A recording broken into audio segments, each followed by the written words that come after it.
মেঘ, চল না একটু বারান্দায় বসি, অনেক দিন তোমার সাথে চাঁদ দেখি না। সোফায় বসে টেবিলে পা তুলে ল্যাপটপে অফিসে একটা প্রেজেন্টেশন রেডি করছি। এই অসময়ে বৃষ্টিটা আমার সোহাকে আপতা চলে মেজাজটা খারাপ হয়ে গেল। হালকা বিরক্তি সুরে বললাম, তোমারও সব সোহাগে আলাপের জন্য আমার সময় নেই, আমার অনেক কাজ পড়ে আছে, একটু একা থাকতে দেবে প্লিজ। কথাগুলো বলেই আবার ল্যাপটপে মাথা ঘুষলাম। এই প্রেজেন্টেশনটা রেডি হলে নতুন আর একটা হাতে পাবো। ল্যাপটপ থেকে মাথা তুলে দেখি রাত 12:25 বাজে। বৃষ্টির কথা ভাবতেই মনে পড়ল তখন মেয়েটার সাথে ওরকম ব্যবহার করাটা মোটেও ঠিক হয়নি। বিছানার কাছে গিয়ে দেখলাম কায়া ঘুমিয়ে আছে। কামিজটা সরে গিয়ে সাদা পেটটার কিছু অংশ দেখা যাচ্ছে। নিজেকে কন্ট্রোল করা খুব কঠিন হচ্ছে। টুপ করে বৃষ্টির পাশে গিয়ে শুয়ে পড়লাম। একটা হাত ওর জামাকলির পেটের উপর চালান করে দিয়ে ওর খোলা চুলে নাকটাকে ডুবিয়ে দিলাম। আস্তে আস্তে বৃষ্টির পেটের উপর স্লাইড করছি, যে মুহূর্তটাকে জড়িয়ে ধরবো। আমার মেয়েদের জমা পেটটা এখন তোমার ঘৃণার বস্তু, তাই না মেঘ? এরকম রোমান্টিক একটা মুহূর্তে বৃষ্টি এমন কিছু বলবে সেটা কোনোদিন আমার কাম্য ছিল না।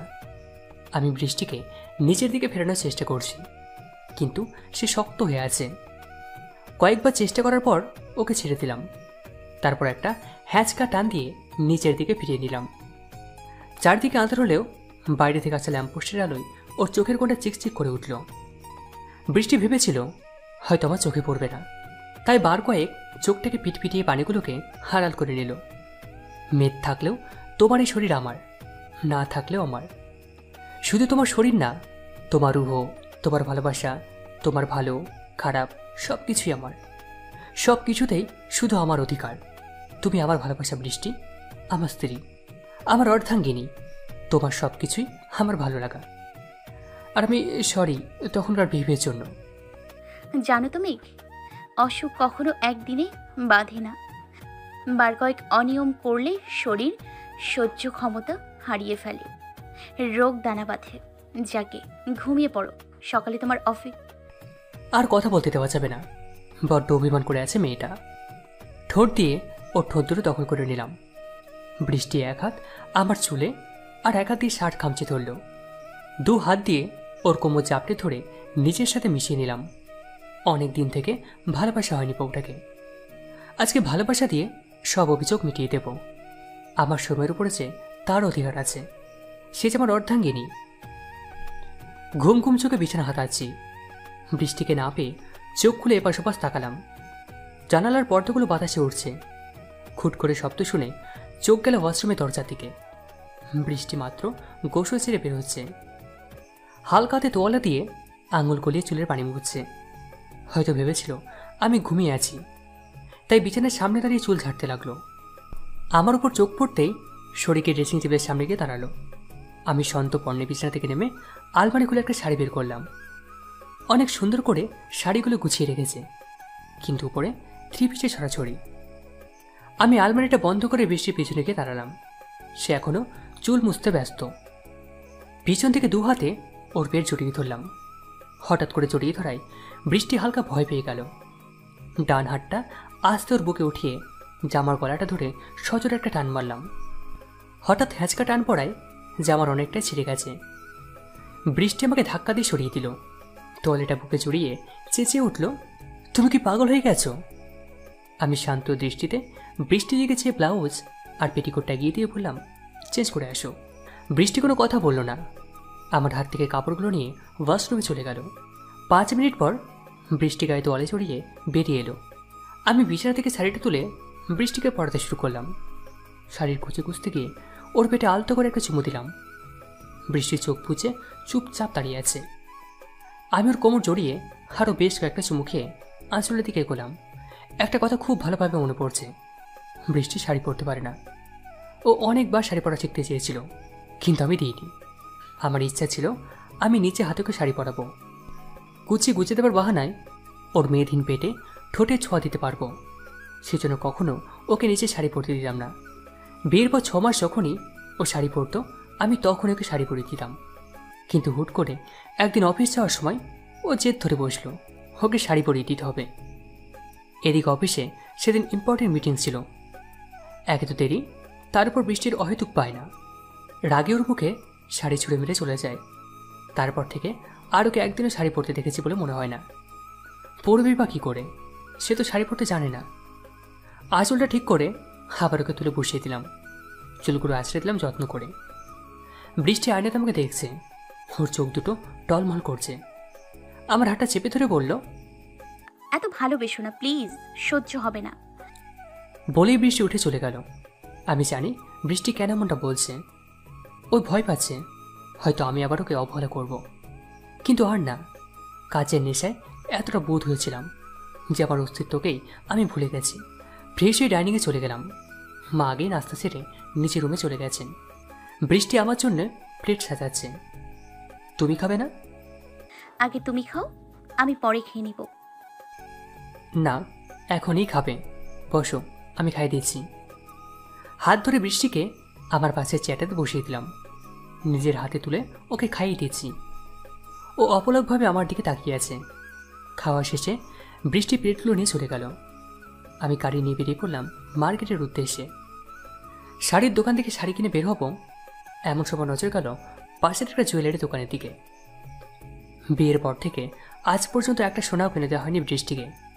সারাদিন বাড়ির কাছে ব্যস্ত সে, অথচ এই আমি ওকে বলেছিলাম ওকে রাজরানীর মতো করে রাখবো, সামান্য ওকে কষ্ট পেতে দেবো না। কথাগুলো ভেবেই একটা তাচ্ছিলের হাসি পড়ে উঠল ঠোঁট জুড়ে। দরজা ঠেলে দোকানে ঢুকলাম। এই শেড ওই শেড দেখতে দেখতে চোখ গেল একটা লাল পেন্ডেন্টের উপরে। এগিয়ে গিয়ে সেলসম্যানকে বললাম ওটা দেখাতে। প্রাইসটা দেখে চক্ষু চড়ক গাছ, 1,00,000 টাকা। কারণ জিজ্ঞাসা করতেই সেলসম্যান বলে উঠলেন,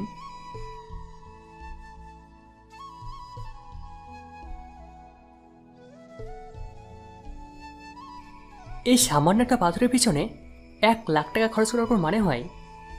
টাকা তো উড়ে আসে না, রাত দিন পরিশ্রম করতে হয় টাকা উপার্জনের জন্য। পেন্ডেন্টটা ফেরত দিয়ে শোরুম থেকে বেরিয়ে এলাম। এমনি তো মেয়ে রূপের দেবাঙ্গে পাচ্ছে না, এমন ভাবখানা দেখায় যেন বিয়ে করে আমার ছেলের উপর মেহেরবানি করছে। আর এখন তো লাখ টাকার চাকরি পেয়েছে, আল্লাহ জানে আর কত কি দেখতে হবে। এসব আবল তবল বকতে বকতে মা গিয়ে ঘরে ঢুকলেন। মা আর ছোটোবেলা গিয়েছিলেন বৃষ্টির বাড়িতে হলুদ নিয়ে। সেখান থেকে ফিরেই মা চেঁচে শুরু করে দিয়েছেন। বৃষ্টিকে ফোন দিতেই ও পাশ থেকে বলে উঠল, একটু পর ফোন করো না প্লিজ, আমি মেহেদি পড়ছি। বৃষ্টি, মা তোমাদের বাসায়। আন্টি আমাকে হলুদ লাগানোর পর বাসায় একটা লেটার আসে। তোমার মনে আছে আমি আমেরিকার একটা মাল্টি ন্যাশনাল কোম্পানিতে জবের অ্যাপ্লাই করেছিলাম? ওরা আমাকে কনফার্মেশন লেটার পাঠিয়েছে, সাথে অ্যাপয়েন্টমেন্ট লেটারও। আমার এই মেল আইডি অফ থাকার কারণে ওরা চিঠি পোস্ট করে পাঠিয়েছে। কবে থেকে জয়েন করতে বলেছে? এই তো পরশু থেকে। বৃষ্টি, তুমি কি জবটা, আই মিন পরশু তোমাদের বিয়ে তো? হ্যাঁ, পরশু বিয়ে তো। তুমি কি পরশু জবে জয়েন করছো? ওপাশ থেকে বৃষ্টি খিলখিল করে হেসে উঠল। অনেক কষ্টে হাসি থামিয়ে বলল, এই কথাটা শোনার জন্য তুমি এতক্ষণ থেকে তোতলাচ্ছ? মেঘ, তুমি পারো বটে। বিয়ের আসর থেকে কেউ চলে যায়? বলে আবার হাসতে লাগলো। মেঘ, রিল্যাক্স। কেন তো হাইপার হচ্ছ? এই জবটা আমি নিজের যোগ্যতায় পেয়েছি, সো যতদিন যোগ্যতা আছে ততদিন আমি এরকম হাজারো জব ইজিলি পেয়ে যাব। বাট তোমাকে হাতছাড়া করে জবের পেছনে ছুটলে আমি বুড়ি হয়ে যাব। তখন আমাকে সারা জীবন সলমান খানের মতো আয় বুড়ো হয়ে থাকতে হবে। আমি কাঁপা কাঁপা কণ্ঠে আবার জিজ্ঞেস করলাম, বৃষ্টি, তুমি কি জব জয়েন? আরে বাবা, কতবার বলবো করবো না করবো না করবো না। এই তুমি বারবার প্রশ্ন করলে কিন্তু আমি মত পাল্টে দিব। বৃষ্টির কথা শুনে বেশ স্বস্তি পেলাম। মনে হলো যেন বড় একটা পাথর নেমে গেল বুক থেকে। তোমাকে মত পাল্টাতে হবে না, তুমি মেহেদি ডিজাইন পাল্টাও। মানে? কুট করে ফোনটা কেটে দিলাম। দিনগুলোর কথা মনে পড়তেই ঠোঁটের কোণে হালকা হাসি ফুটে উঠল। সত্যি, সবাই মানুষকে অনেকটাই পাল্টে দেয়। যে মেয়েটা আমার জন্য লাখ টাকা চাকরি, একটা ওয়েল সেটেলড ক্যারিয়ার হাসি মুখে ছেড়ে দিয়ে এসেছিল, আজকে সেই মেয়েটার জন্য সামান্য একটা গিফট কিনতেও আমার ভ্রু কুঁচকে যাচ্ছে। অ্যাকাউন্ট ব্যালেন্স চেক করে দেখলাম 2.5 লাখ টাকা পড়ে আছে। মান্থ স্যালারি হয়তো এখনো তোলা হয়নি। গার্লফ্রেন্ড হলে হয়তো কেনার সময় দুবার ভাবতাম না, কিন্তু সে তো আমার অর্ধাঙ্গিনী। হাজারটা অবহেলা সত্ত্বেও সে আমাকে ছেটে যাবে না। ফিরে গিয়ে সেই পেনটা কিনে আনলাম। বাড়ি ফিরে দেখি বৃষ্টি মায়ের মাথায় তেল মালিশ করে দিচ্ছে, তারপর চুল আঁচড়ে সুন্দর করে বেনি করে দিল। দুজনে গল্প করছে আর খিলখিল করে হাসছে। আমার মনে হচ্ছে আমি বউ শাশুড়িকে নয়, তুই বান্ধবীকে দেখছি। ওরা আপন মনে গল্প করে যাচ্ছে, আশেপাশে কোনো খেয়ালই নেই তাদের। আমি হালকা গলা ছেড়ে ওদের পাশে গিয়ে বসলাম। কি ব্যাপার মামি, ছেলের বউকে পেয়ে ছেলেকে ভুলে গেলে? মা কপট রাগ দেখিয়ে বললেন। খবরদার, বৃষ্টিকে ছেলের বউ বলবি না, ও আমার আর একটা মেয়ে। বলেই বৃষ্টির পথে হাত বুলিয়ে দিলেন। আমি মার হাতে একটা ব্যাগ ধরিয়ে দিলাম। এই মেঘ, এটা কি রে? খুলেই দেখো না মা। মা ব্যাগটা খুলে শাড়িটা বের করলেন। খুশিতে তার চোখ দুটো চকচক করে উঠল, কারণ বাবা প্রায় মাকে এই ধরনের শাড়ি কিনে দিতেন। মা তোমাকে কি চোখের পানি মোছার জন্য এই শাড়িটা কিনে দিয়েছে? তোমার ছেলে চোখের পানি মুছো। বৃষ্টির কথায় মা হালকা হেসে শাড়ি নিয়ে রুমে চলে গেলেন। আমি জানি মা এখন আমাদের ফ্যামিলির অ্যালবাম বের করে ছবি দেখাবেন। আমি বৃষ্টিকে লাঞ্চ রেডি করতে বলে ঘরে চলে এলাম।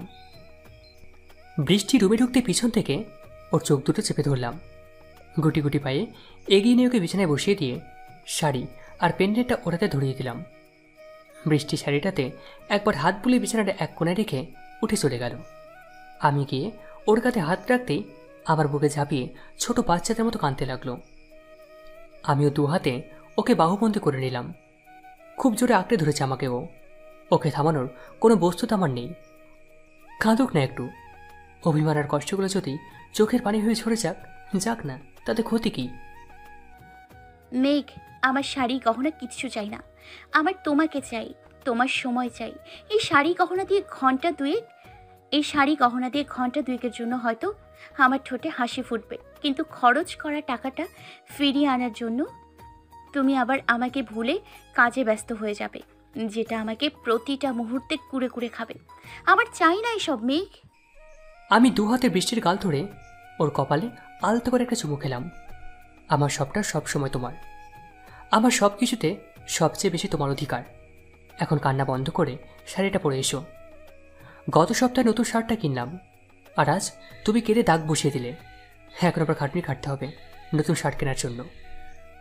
মেঘ, নিছক চেঁচিয়ে বৃষ্টি আমার বুকে হালকা ঘুষি মারতে লাগলো। খুশিতে চকচক করছে চোখ দুটো। আমি চাই না ওর খুশিটা ওর কাছ থেকে কেড়ে নিক। ওর উপর কোনো আঁচড় আমি আসতে দেবো না। এখন যাও, শাড়িটা পরে এসো, আমরা আজকে বাইরে ডিনারে যাব। নেমেষে বৃষ্টির মুখটা কালো হয়ে গেল। কি হলো, যাবেন আমার সাথে? মেঘ মা, উনি তো বাসায় একা থাকবেন, ওনার মেডিসিন, ওনাকে এভাবে একা রেখে যাওয়া ঠিক হবে না। বৃষ্টি, তুমি মায়ের কথা চিন্তা করো না।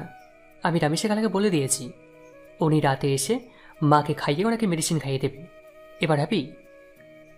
আমার উত্তর শুনে বৃষ্টি খুশি মনে চেঞ্জ করতে চলে গেল। আমার এইচএসসি পরীক্ষার সময় বাবা মারা যান। তারপর থেকে অনেক কষ্ট করে মা আমাকে পড়াশোনা করিয়েছেন।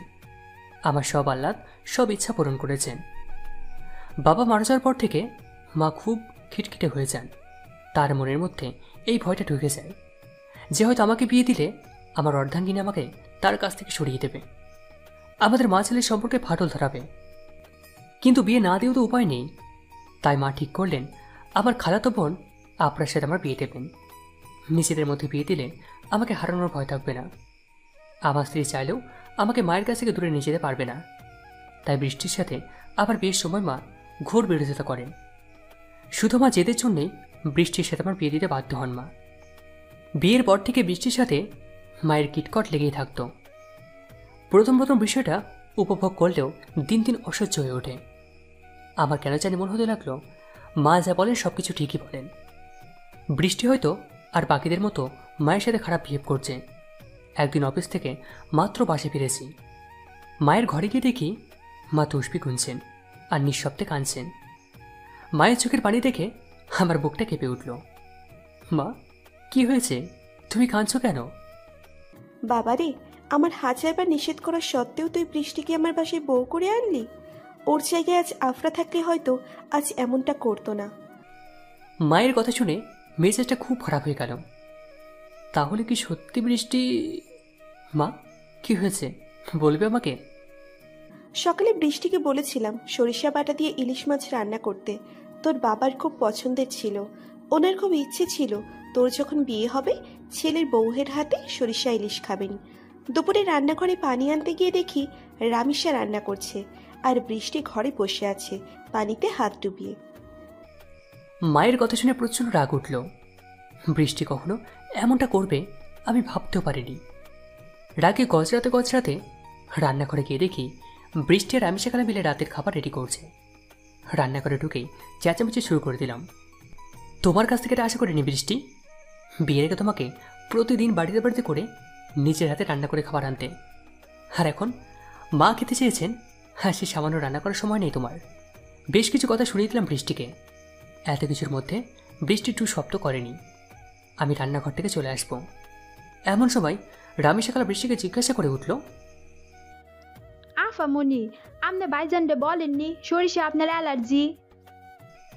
রামিশাখালার কথা শুনে আমি থমকে গেলাম। পিছন ফিরতেই আমার জিজ্ঞাসু দৃষ্টি দেখে রামিশাখালা আমাকে বললেন, ভাইজান, আপনি জানতেন না বৃষ্টিমণি সরিষা অ্যালার্জি? কত করে কইলাম শুনলই না। সরিষা বাড়ি মাছে মাখায়া যাইতে যাইয়া হাত ফুললা লাল হয়ে গেছে, চুলকাইতে চুলকাইতে হাতে চামড়া চিরাই ফেলাইছে। বেচারি তো দুপুরের ভাতটাও খাইতে পারে নাই। আমি কইলাম খালাম্মারে কইয়া নয় অন্য তরকারি আনদে, কে কুশনে কার কথা। আমি হাঁ হয়ে রামিশাখালার কথাগুলো হজম করছি। বৃষ্টির যে সরিষার অ্যালার্জি এটা আমার অজানা নয়। এত একটা ইম্পর্ট্যান্ট একটা বিষয় কিভাবে মাথা থেকে বের হয়ে গেল আমি ভেবে পাচ্ছি না। চুপচাপ মাথা নুয়ে সেখান থেকে চলে আসলাম। নিজেকে খুব ছোট মনে হচ্ছিল। আমি এত কথা বলেছি, কিন্তু বৃষ্টি হাসি মুখে সবটা সয়ে গেছে। আমি জানি ওর হাসিটার পিছনে হাজারো কষ্ট অভিমান লুকিয়ে আছে। এই মেঘ, কি হলো? শাড়িটা পরিয়ে দাও না প্লিজ। কতক্ষণ এভাবে দাঁড়িয়ে থাকবো? বৃষ্টির কথা ওর হাত থেকে শাড়িটা সরিয়ে ওর হাত দুটো মেলে দেখলাম। গোলাপের পাপড়ি তুমড়ে তুমড়ে যেমন কালচে বর্ণ ধারণ করে, ঠিক ওর হাত দুটো ওরকম অবস্থা হয়ে আছে। হাতের গোলাপি নখগুলোতে কালি জমে আছে, অথচ ওর গোলাপি নখের জন্যে ভার্সিটির সব মেয়েরা ওকে হিংসে করত। রেডি হয়ে বৃষ্টিকে নিয়ে বেরিয়ে পড়লাম। ওকে রিক্সা নিয়ে আজ পুরো শহর ঘুরব। আকাশি রঙের শাড়িতে বৃষ্টিকে নীল আকাশের মতো লাগছে। আকাশের বিশালতা যেন পুরোটা ধারণ করেছে সে। হালকা হাতে খোপার কাঁটাটা খুলে দিলাম। সাথে সাথেই একরাশি চুল ছড়িয়ে পড়ল ওর পিঠ জুড়ে। বৃষ্টি কটমট করে আমার দিকে তাকাচ্ছে। আমি ভান ধরে আছি যেটা কিছুই জানি না। পুরোটা সন্ধ্যা বৃষ্টিকে নিয়ে ঘুরে ডিনার শেষ করে বাসায় ফিরলাম। বাসায় ফিরে বৃষ্টি দৌড় মারল মায়ের রুমের দিকে, হাতে দুটো হাওয়াই মিঠাই। মায়ের কাছে গিয়ে মাকে একটা হাওয়াই মিঠাই ধরিয়ে দিল। দুই মা মেয়ে গল্প করছে আর খিলখিল করে হাসছে। আমি ওদের বিরক্ত না করে রুমে চলে আসলাম। আমি জানি বৃষ্টি গল্প শেষে মাকে ঘুম পাড়িয়ে তারপর রুমে আসবে। বৃষ্টির সাথে মা কখনো খিটখিট ব্যবহার করেনি। মা শুধু এই ভয়ই থাকতেন বৃষ্টি তার কাছ থেকে তার ছেলেকে দূরে না সরিয়ে দেয়। কিন্তু মায়ের সব ভুল ধারণা দূর হয়ে যায় আপনার বিয়ের সময়। একমাত্র ভাগ্যের বিয়েতে মাকে 1 সপ্তাহ আগে যেতে হয়েছিল। বিয়ে বাড়িতে অনেক কাজ, খালা একা হাতে কত দিক সামলাবে। আমার অফিসের কাজের জন্য আমার যাওয়া হয়ে উঠল বিয়ের দিন। বিয়ে বাড়ির প্রতিটা কাজ বৃষ্টির সাজসন্ধে করছিল, যেন সে বাড়ির মেয়ে। আপনাকে সাজানোর দায়িত্ব ছিল মা আর বৃষ্টির উপর। দেরি হয়ে যায় ভেবে মা বৃষ্টিকে পাঠিয়ে দেন রেডি হতে। এদিকে আতশবাজি পড়ে আগুন লেগে যায় আপনার ঘরে। মা কোনো মতে আপনাকে ঘর থেকে বের করতে সক্ষম হলেও নিচে আটকা পড়েছেন আগুনের উত্তাপে। বৃষ্টি যতক্ষণ রেডি হয়ে এসেছে পুরো ঘরে আগুন ছড়িয়ে পড়েছে। দাউ দাউ করে জ্বলছে সবকিছু। ধোঁয়া আর অক্সিজেনের অভাবে মায়ের দম বন্ধ হয়েছে উপক্রম। সবাই হাঁ হয়ে তামাশা দেখছে। 2-1 পানির বালতি নিয়ে ছড়াছড়ি করছে। হুট করে বৃষ্টি সবার চোখ ফাঁকি দিয়ে রুমের মধ্যে ঢুকে পড়ে। কোনো রকমে মাকে ঘর থেকে বের করে আনলেও আগুনের ফুলকা উড়ে এসে পড়ে বৃষ্টির শাড়িতে।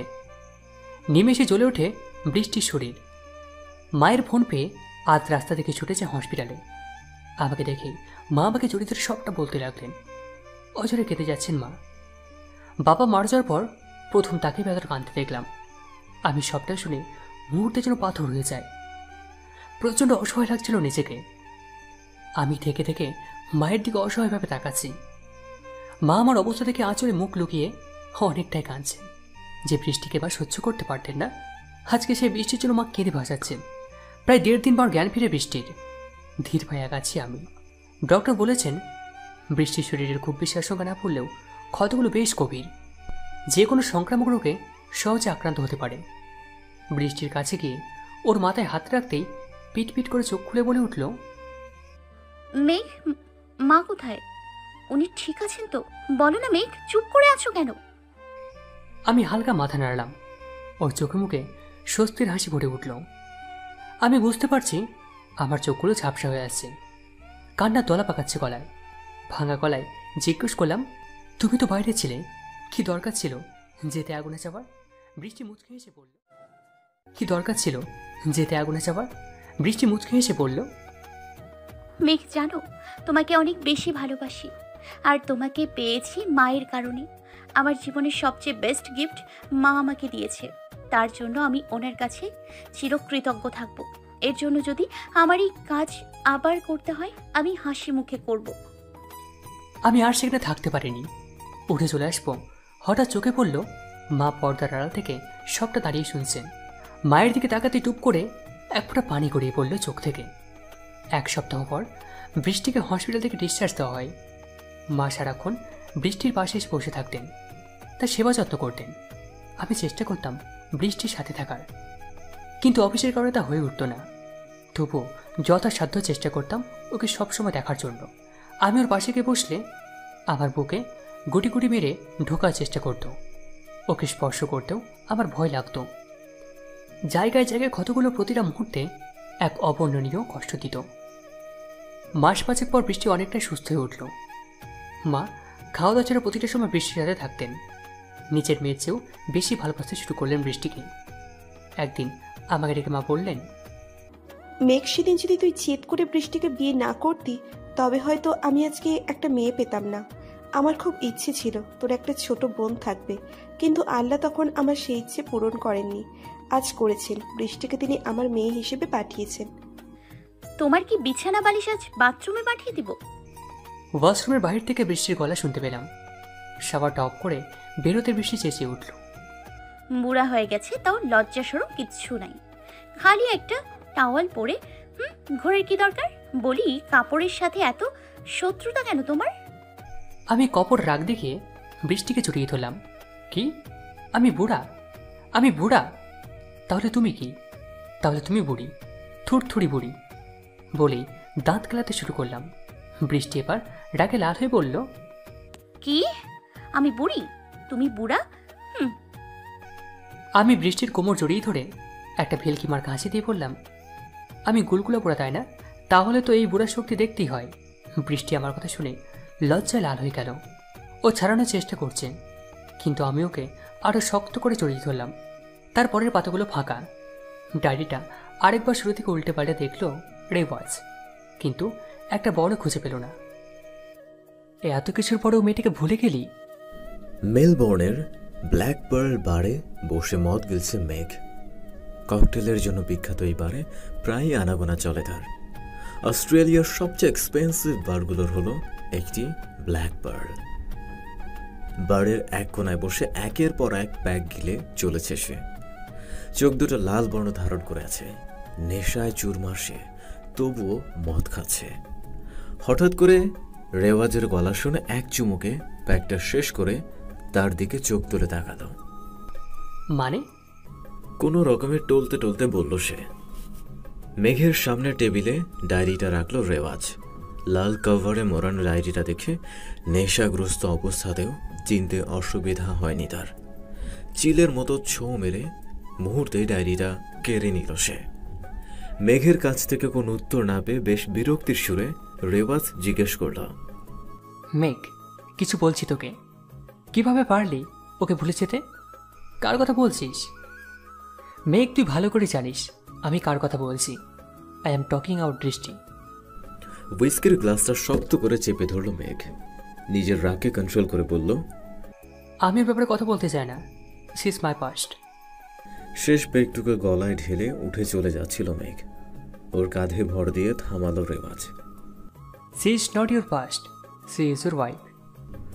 ওয়াইফ কথাটা শুনেই মেঘের মেজাজ তুঙ্গে উঠে গেল। রেওয়াজের কলার চেপে চেঁচিয়ে উঠল। She is not my wife, damn it. সে এখন অন্য কারোর অর্ধাঙ্গিনী। বলেই রেওয়াজকে ধাক্কা দিয়ে চলে গেল মেঘ। রাগে গা জ্বলে যাচ্ছে তার। কোনো রকমে গাড়িতে বসে ফুল স্পিডে চালিয়ে বাসায় আসলো সে।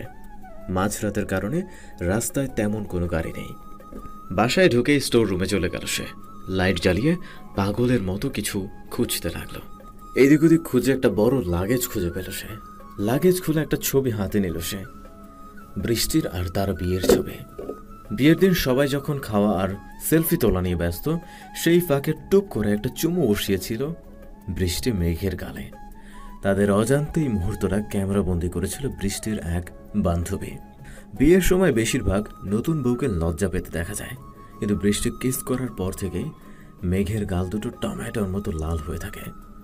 সেই নিয়ে বৃষ্টির ফ্রেন্ডরা বেশ খানিকক্ষণ হাসাহাসি করেছিল।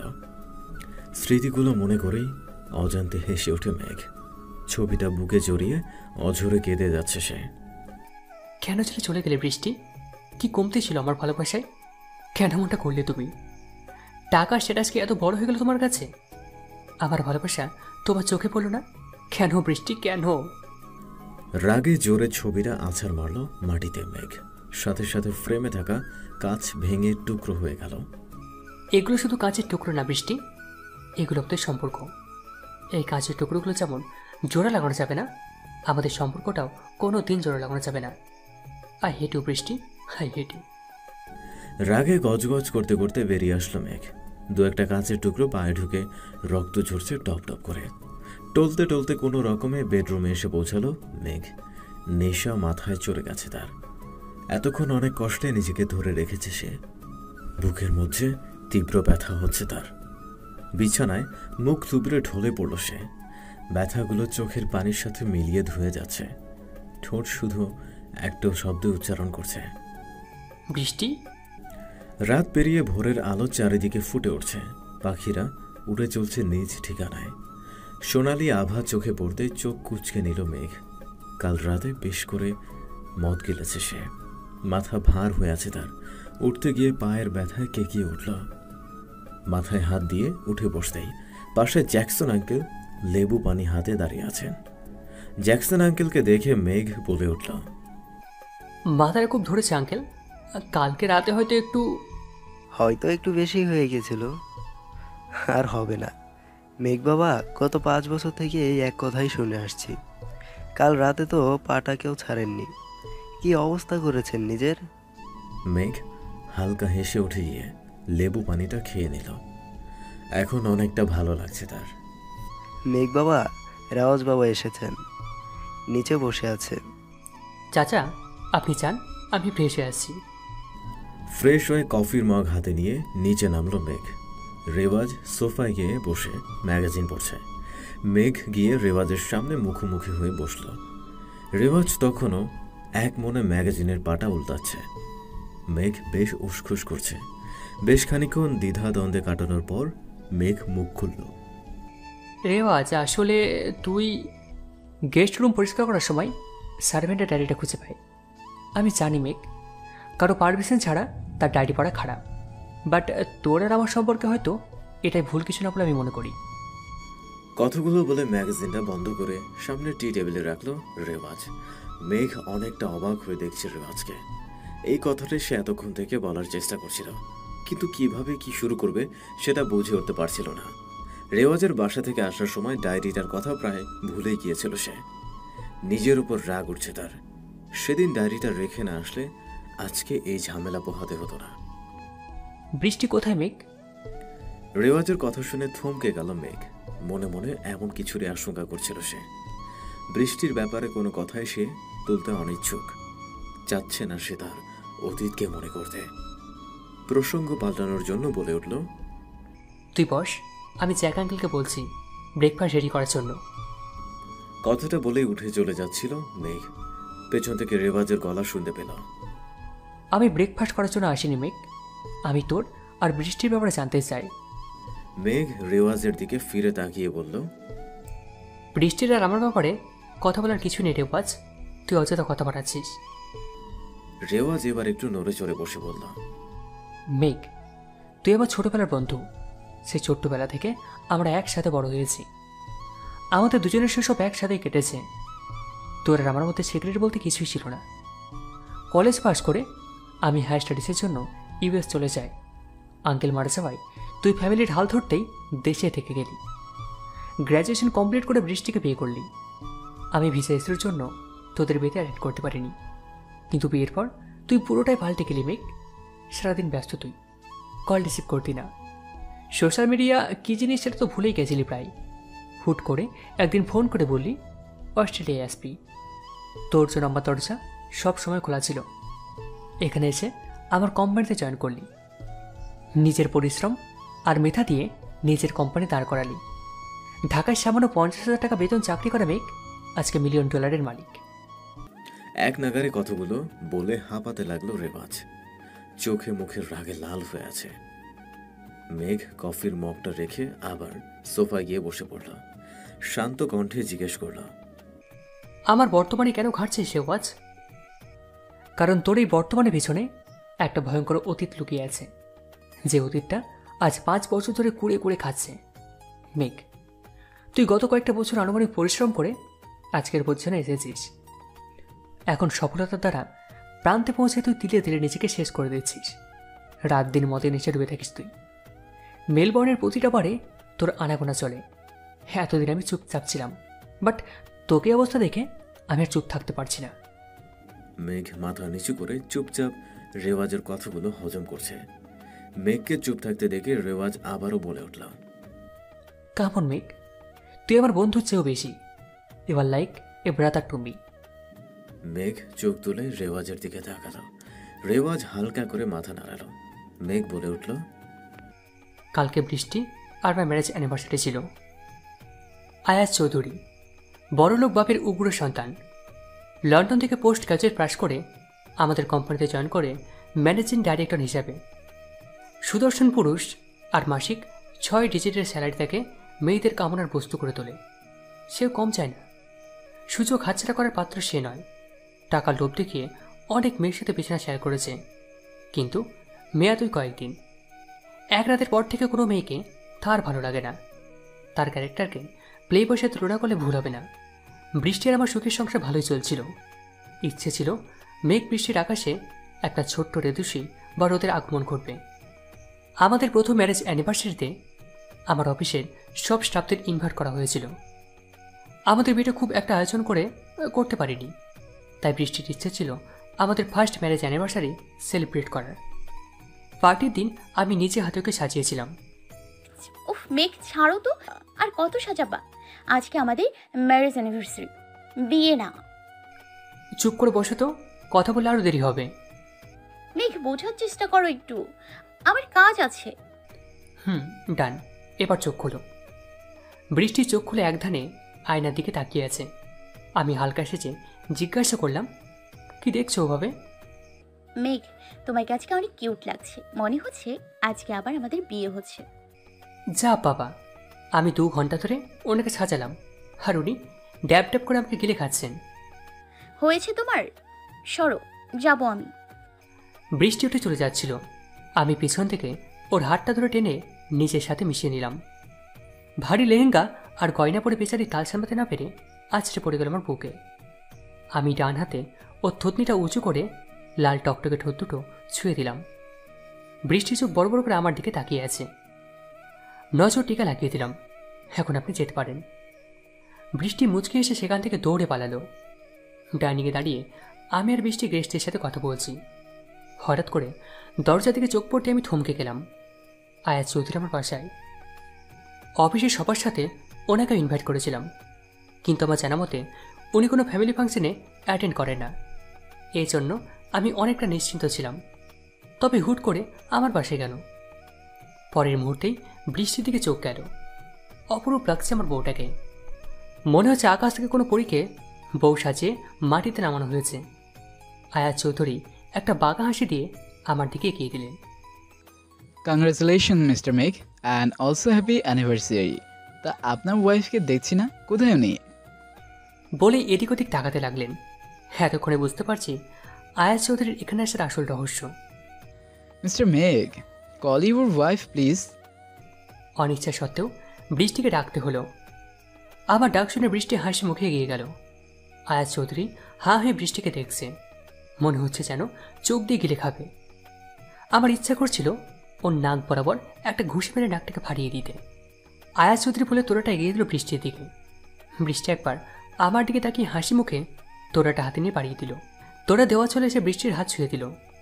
আমি বৃষ্টির হাত থেকে তোরাটা কেড়ে নিয়ে বললাম, বৃষ্টি, উনি আমাদের নিউ ডিরেক্টর। বৃষ্টি হালকা হেসে ওনাকে সালাম দিয়ে অন্যদিকে চলে গেল। আয়াজ চৌধুরী বৃষ্টির যাওয়ার দিকে তাকিয়ে আছেন। ওনার চোখে স্পষ্ট কামনার আভাস দেখতে পাচ্ছি আমি। মিস্টার মেঘ, তা যাই বলেন, বউ পেয়েছেন লাখে একটা। নামটাও কি মিষ্টি, নাম বৃষ্টি হলেও বুকে আগুন লাগিয়ে দিয়ে গেল। কথাগুলো বলেই উনি জঘন্যভাবে হাসলেন। প্রার্টির প্রতিটা মুহূর্তে উনি বৃষ্টির কাছাকাছি আসার চেষ্টা করছেন। যাওয়ার সময় বৃষ্টিকে বললেন, মিসেস রহমান, আমি শুনেছি সুন্দরী রমণীরা নাকি ভালো রাখতে পারে না। তা আপনি যদি আপনার নিজে হাতে একটু চা বানিয়ে খাইয়ে আমার ধারণাটা ভুল প্রমাণ করতেন। ওনার কথা শুনে বৃষ্টি আমার দিকে তাকালো। আমি দাঁতে দাঁত চেপে হালকা হেসে সায় দিলাম। বৃষ্টি হাসি মুখে বলল, আপনার সময় হলে আসতে পারেন। তাছাড়া অতিথি আপ্যায়ন নবীজি সাল্লাল্লাহু আলাইহি সাল্লামের অনেক প্রিয় কাজের একটি ছিল। ওকে দেন, আজ চলি, ফ্রি থাকলে কল দিয়েন। আয়াজ চৌধুরী চলে যেতেই আমি হাত ধরে টানতে টানতে বৃষ্টিকে তুমি নিয়ে আসলাম। রাগে গা চলছে আমার। কি দরকার ছিল ওনাকে ইনভাইট করার? মেঘ, উনি তোমার বস। So what? উনি বাসায় বস, অফিসে না। তাই বলে তুমি মেহমানদের মুখের উপর না করবে? I don't care about all this, I just care about you. Brishti, তুমি জানো না ওই লোকটা কতটা। আমাকে আর কথা বলার সুযোগ দেয়নি বৃষ্টি। তার আগেই আমার ঠোঁট ও ঠোঁটের মধ্যে ডুবিয়ে দেয়। আমাকে আর কথা বলার সুযোগ দেয়নি বৃষ্টি। তার আগেই আমার ঠোঁট ও ঠোঁটের মধ্যে ডুবিয়ে দেয়। বৃষ্টির ঠোঁটগুলো সফটলি আমার ঠোঁটকে আঁকড়ে ধরল। আমি ওকে যত ছাড়ানোর চেষ্টা করছি, বৃষ্টির ঠোঁটগুলো তত আমাকে জাপটে ধরছে। এটা বৃষ্টির স্পেশাল টেকনিক। যখনই আমার রাগ ওঠে, ও ভূতসুত বাদ দিয়ে আমার ঠোঁটের উপর ঝাঁপিয়ে পড়ে। হ্যাঁ, তো মিষ্টি খেয়ে কী করে রেগে থাকাছে বল? কথাটা বলেই হালকা হেসে ফিরে তাকালাম। রেওয়া শব্দ করে হেসে উঠল। How romantic man! আল্লাহ জানে তুই এত রোম্যান্টিক একটা বউকে ফেলে এতদিন থেকে কিভাবে এই শহরে পড়ে আছিস। ম্যান, সে তোর অর্ধাঙ্গিনী। I mean she is tamely and ideal wife. তাচ্ছিল্যের সাথে হাসল মেঘ। হ্যাঁ, সে অর্ধাঙ্গিনী, তবে আমার না। তোদের কি ডিভোর্স? না রে, সেই সুযোগটাও ও আমাকে দেয়নি। সুযোগ দিলে। কথার মাঝখানে রেওয়াজের ফোনটা বেজে ওঠে। স্ক্রিনে কায়ার হাসি মাখা মুখটা ভাসছে। সেটা দেখে রেওয়াজের ঠোঁটেও একজোড়া চওড়া হাসি মুখ ফুটে উঠল। মেঘ কফির মগটা মাত্র চুমুক দিয়ে বলল, আই গেস ভাবি। রেওয়াজ মাথা নেড়ে উঠে চলে গেল ফোনটা রিসিভ করতে। মেঘ কফির মগটার উপরে আঙুল ঘুরাচ্ছে আর ভাবছে, একসময় বৃষ্টির ফোন এলে সেও এভাবে ব্লাশ করত। তার চোখ মুখও খুশিতে ভরে উঠত। কিন্তু দিনগুলো এখন কল্পনা মাত্র। রেওয়াজ কথা শেষ করে বলল, সরি বো, নিড টু গো। রাতে দেখা হচ্ছে। She are letter in the back study. Rewaz চলে যেতেই মেঘ নিজের রুমে এসে কভার থেকে একটা অ্যালবাম বের করে বসল। অ্যালবামটা খুলতে বৃষ্টির হাসি মাখা একটা বিয়ের ছবি সামনে এলো। অ্যানিভার্সারির কয়েকদিন পরে এক শুক্রবারে বৃষ্টি রান্নাঘরে রান্না করছে, আর মেঘ সুযোগ বুঝে তাকে পেছন থেকে জড়িয়ে ধরে চুমু খাচ্ছে। কখনো পেটে স্লাইড করছে, কখনো বা কপালের উপর নেমে আসা অবাধ্য চুলগুলোকে ফোঁ দিয়ে উড়িয়ে দিচ্ছে। বৃষ্টির চেহারায় রাগী ভাব ধরে রাখলেও মুখে কিছুই বলছে না। সেও স্বামীর দুষ্টুমিগুলো উপভোগ করছে। এমন মিষ্টি কিছু দুষ্টুমি প্রতিটা মেয়ে তার স্বামীর কাছে আশা করে থাকে। মেঘ পেছন থেকে বৃষ্টিকে কাতুকুতু দেবে অমন সময় কলিং বেল বেজে উঠল। মুহূর্তে মেঘের চেহারাটা বাংলার 5-এর মতো হয়ে গেল। মেঘ মনে মনে যে বেল বাজিয়েছে তার 14 গোষ্ঠী উদ্ধার করতে লাগলো। দরজাটা খুলতে মেঘ যেন 1000 ভোল্টের একটা ঝটকা খেল। আয়াজ চৌধুরী তার বাসার সামনে দাঁড়িয়ে, তার ঠোঁটে একটা জঘন্য নোংরা হাসি ঝুলছে। কিচেন থেকে বৃষ্টি হাত মুছতে মুছতে বেরিয়ে এলো। কে এসছে মেঘ? বৃষ্টির গলার আওয়াজ শুনে আয়াজ চৌধুরী তার দিকে নজর দিলেন। শাড়ির একটা কোণা কোমরে গোছা, সাদা মসৃণ পেট দৃশ্যমান। বৃষ্টির কোমরের ভাঁজে চোখ আটকে আছে আয়াজ চৌধুরীর। বৃষ্টি বুঝতে পেরে আঁচলটা খুলে মাথায় উড়িয়ে নিল, তারপর হাসি মুখে এগিয়ে এলো। বৃষ্টিকে দেখে আয়াজ চৌধুরী বলে উঠল, এদিক দিয়ে যাচ্ছিলাম তো, তাই ভাবছিলাম বৃষ্টির হাতে এক কাপ চা খেয়ে যাই, ইফ ইউ ডোন্ট মাইন্ড। মেঘ কিছু বলার আগেই এরা হাসি মুখে বলল, ভালোবাসার এরকম আরও অনেক গল্প পেতে এক্ষুনি সাবস্ক্রাইব করুন আমাদের খোকনস ফিল্ম চ্যানেলটিকে এবং পাশে থাকা বেল আইকনটি প্রেস করে দিন। ধন্যবাদ। Stay with us. আরে আসেন না, বাইরে কেন, ভেতরে আসেন। মেঘ যতটা না অবাক হয়েছে তার চেয়ে বেশি রাগ করেছে বৃষ্টির উপরে। কি দরকার খাল কেটে কুমির আনার? আয়াজ চৌধুরী কথার ছলে লাঞ্চ যাওয়ার পর্যন্ত দেরি করলেন। ভদ্রতার খাতিরে বৃষ্টিও তাকে লাঞ্চ করে যাওয়ার জন্য জোরাজোরি করতে লাগলো। আয়াজ চৌধুরী যেন এটারই অপেক্ষা ছিলেন। এক বাক্যে তিনি রাজি হয়ে গেলেন। মেঘ সবটা দেখছে আর রাগে ফুঁসছে, না পারছে সইতে, না পারছে কিছু বলতে। লাঞ্চ শেষে আয়াজ চৌধুরী তৃপ্তির ঢেকুর ছেড়ে বললেন, ধন্যবাদ আমার ধারণাটিকে ভুল প্রমাণ করার জন্য। মেঘ সাহেব, আপনি সত্যি অনেক লাকি বৃষ্টির মতো ওয়াইফ পেয়ে। She is such an ideal wife. মেঘ অনিচ্ছা সত্ত্বেও হাসল। আয়াজ চৌধুরী চলে যেতেই বৃষ্টি বলে উঠল, মেঘ আমি জানি উনি বাসায় না অফিসে তোমার বস, কিন্তু বাসায় আসা কোনো মেহমানকে আমি অসম্মান করতে পারবো না। বৃষ্টি তুমি জানো না উনি অনেক বড় playboy. So what Megh? What do mean by so what Brishti? He is damn playboy and you are saying so what. তুমি কি সামান্য আন্দাজ করতে পারছো না উনি কেন বারবার আমাদের সামনে কাছে চেষ্টা করছেন? বৃষ্টির দু হাত ধরে চেঁচিয়ে উঠল মেঘ। আহ মেঘ ছাড়ো, আমাকে লাগছে। লাগুক, এর চেয়ে কয়েকগুণ বেশি কষ্ট আমাকে লেগেছে। তুমি আর রায়চৌধুরীর সাথে কথা বলবে না, এটা আমার ফাইনাল কথা। না হলে তোমার আর আমার রাস্তা আলাদা। কথাগুলো বলে বৃষ্টিকে ধাক্কা দিয়ে চলে গেল মেঘ। বৃষ্টি চেয়ে আছে মেঘের যাওয়ার পানে, ঠোঁটে তাচ্ছিল্যের হাসি। আজ তাদের সম্পর্কে ভালোবাসার বদলে হিংসা আর সন্দেহ বেশি বিরাজ করছে। তাদের সম্পর্কে বুনিয়াদ হয়ে দাঁড়িয়েছে তৃতীয় এক ব্যক্তির সাথে সম্পর্ক। টুপ করে এক ফোঁটা জল গড়িয়ে পড়ল তার চোখ বেয়ে। প্রতিটা সম্পর্কের বাঁধন থাকে সম্পর্কের সাথে যুক্ত মানুষগুলোর হাতে। ঘড়ির সুতোয় বেশি ঢিল দিলে ঘড়ি কেটে যায়, আর বেশি টান দিলে হাত কেটে যায়। সম্পর্কগুলোও ঠিক তেমনই।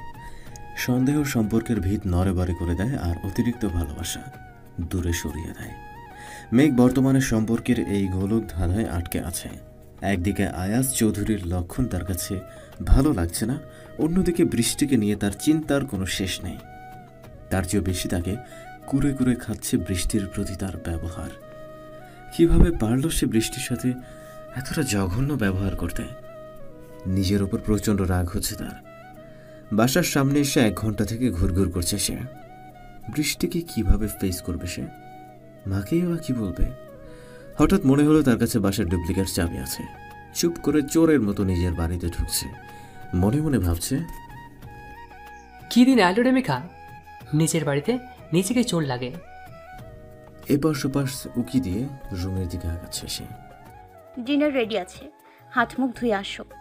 পেছন থেকে বৃষ্টির গলা শুনে থমকে দাঁড়ালো সে। সেখানেই মাথা নিচু করে দাঁড়িয়ে গেল। বৃষ্টি এগিয়ে এসে বলল, একটা কথা কি একবার কানে যায় না? 1000 বার তোমাকে বলেছি জুতো জোড়া দরজার পাশে খুলে রাখবা, কেউ শোনেই না আমার কথা। বৃষ্টি, আই এম সরি। মেঘ মাথা নিচু করে বলল কথাটা। বৃষ্টির চোখ জোড়া ভিজে আসছে।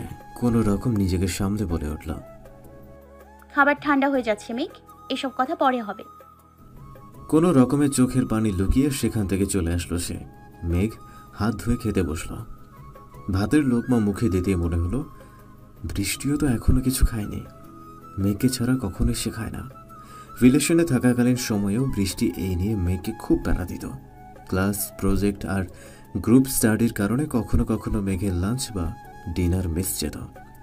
বৃষ্টিও সুন্দরভাবে সে সময়টা উপোস করেই কাটিয়ে দিত। মাঝে মাঝে মেঘ খুব বিরক্ত হতো এই ব্যবহারে, কিন্তু অবসরে ঠোঁটের কোণে হালকা একটা হাসি ফুটে উঠত। এটা ভেবেই যে কেউ তার কেয়ার করে, খুব করে তার কথা চিন্তা করে। মাথা তুলে দেখল বৃষ্টি তার পাশের চেয়ারে গালে হাত দিয়ে বসে আছে। মুখ থেকে ভাতের লোকমাটা নামিয়ে ফেলল মেঘ। কি হলো, থামলে কেন? রান্না ভালো হয়নি? অন্য কিছু করে আনবো কি?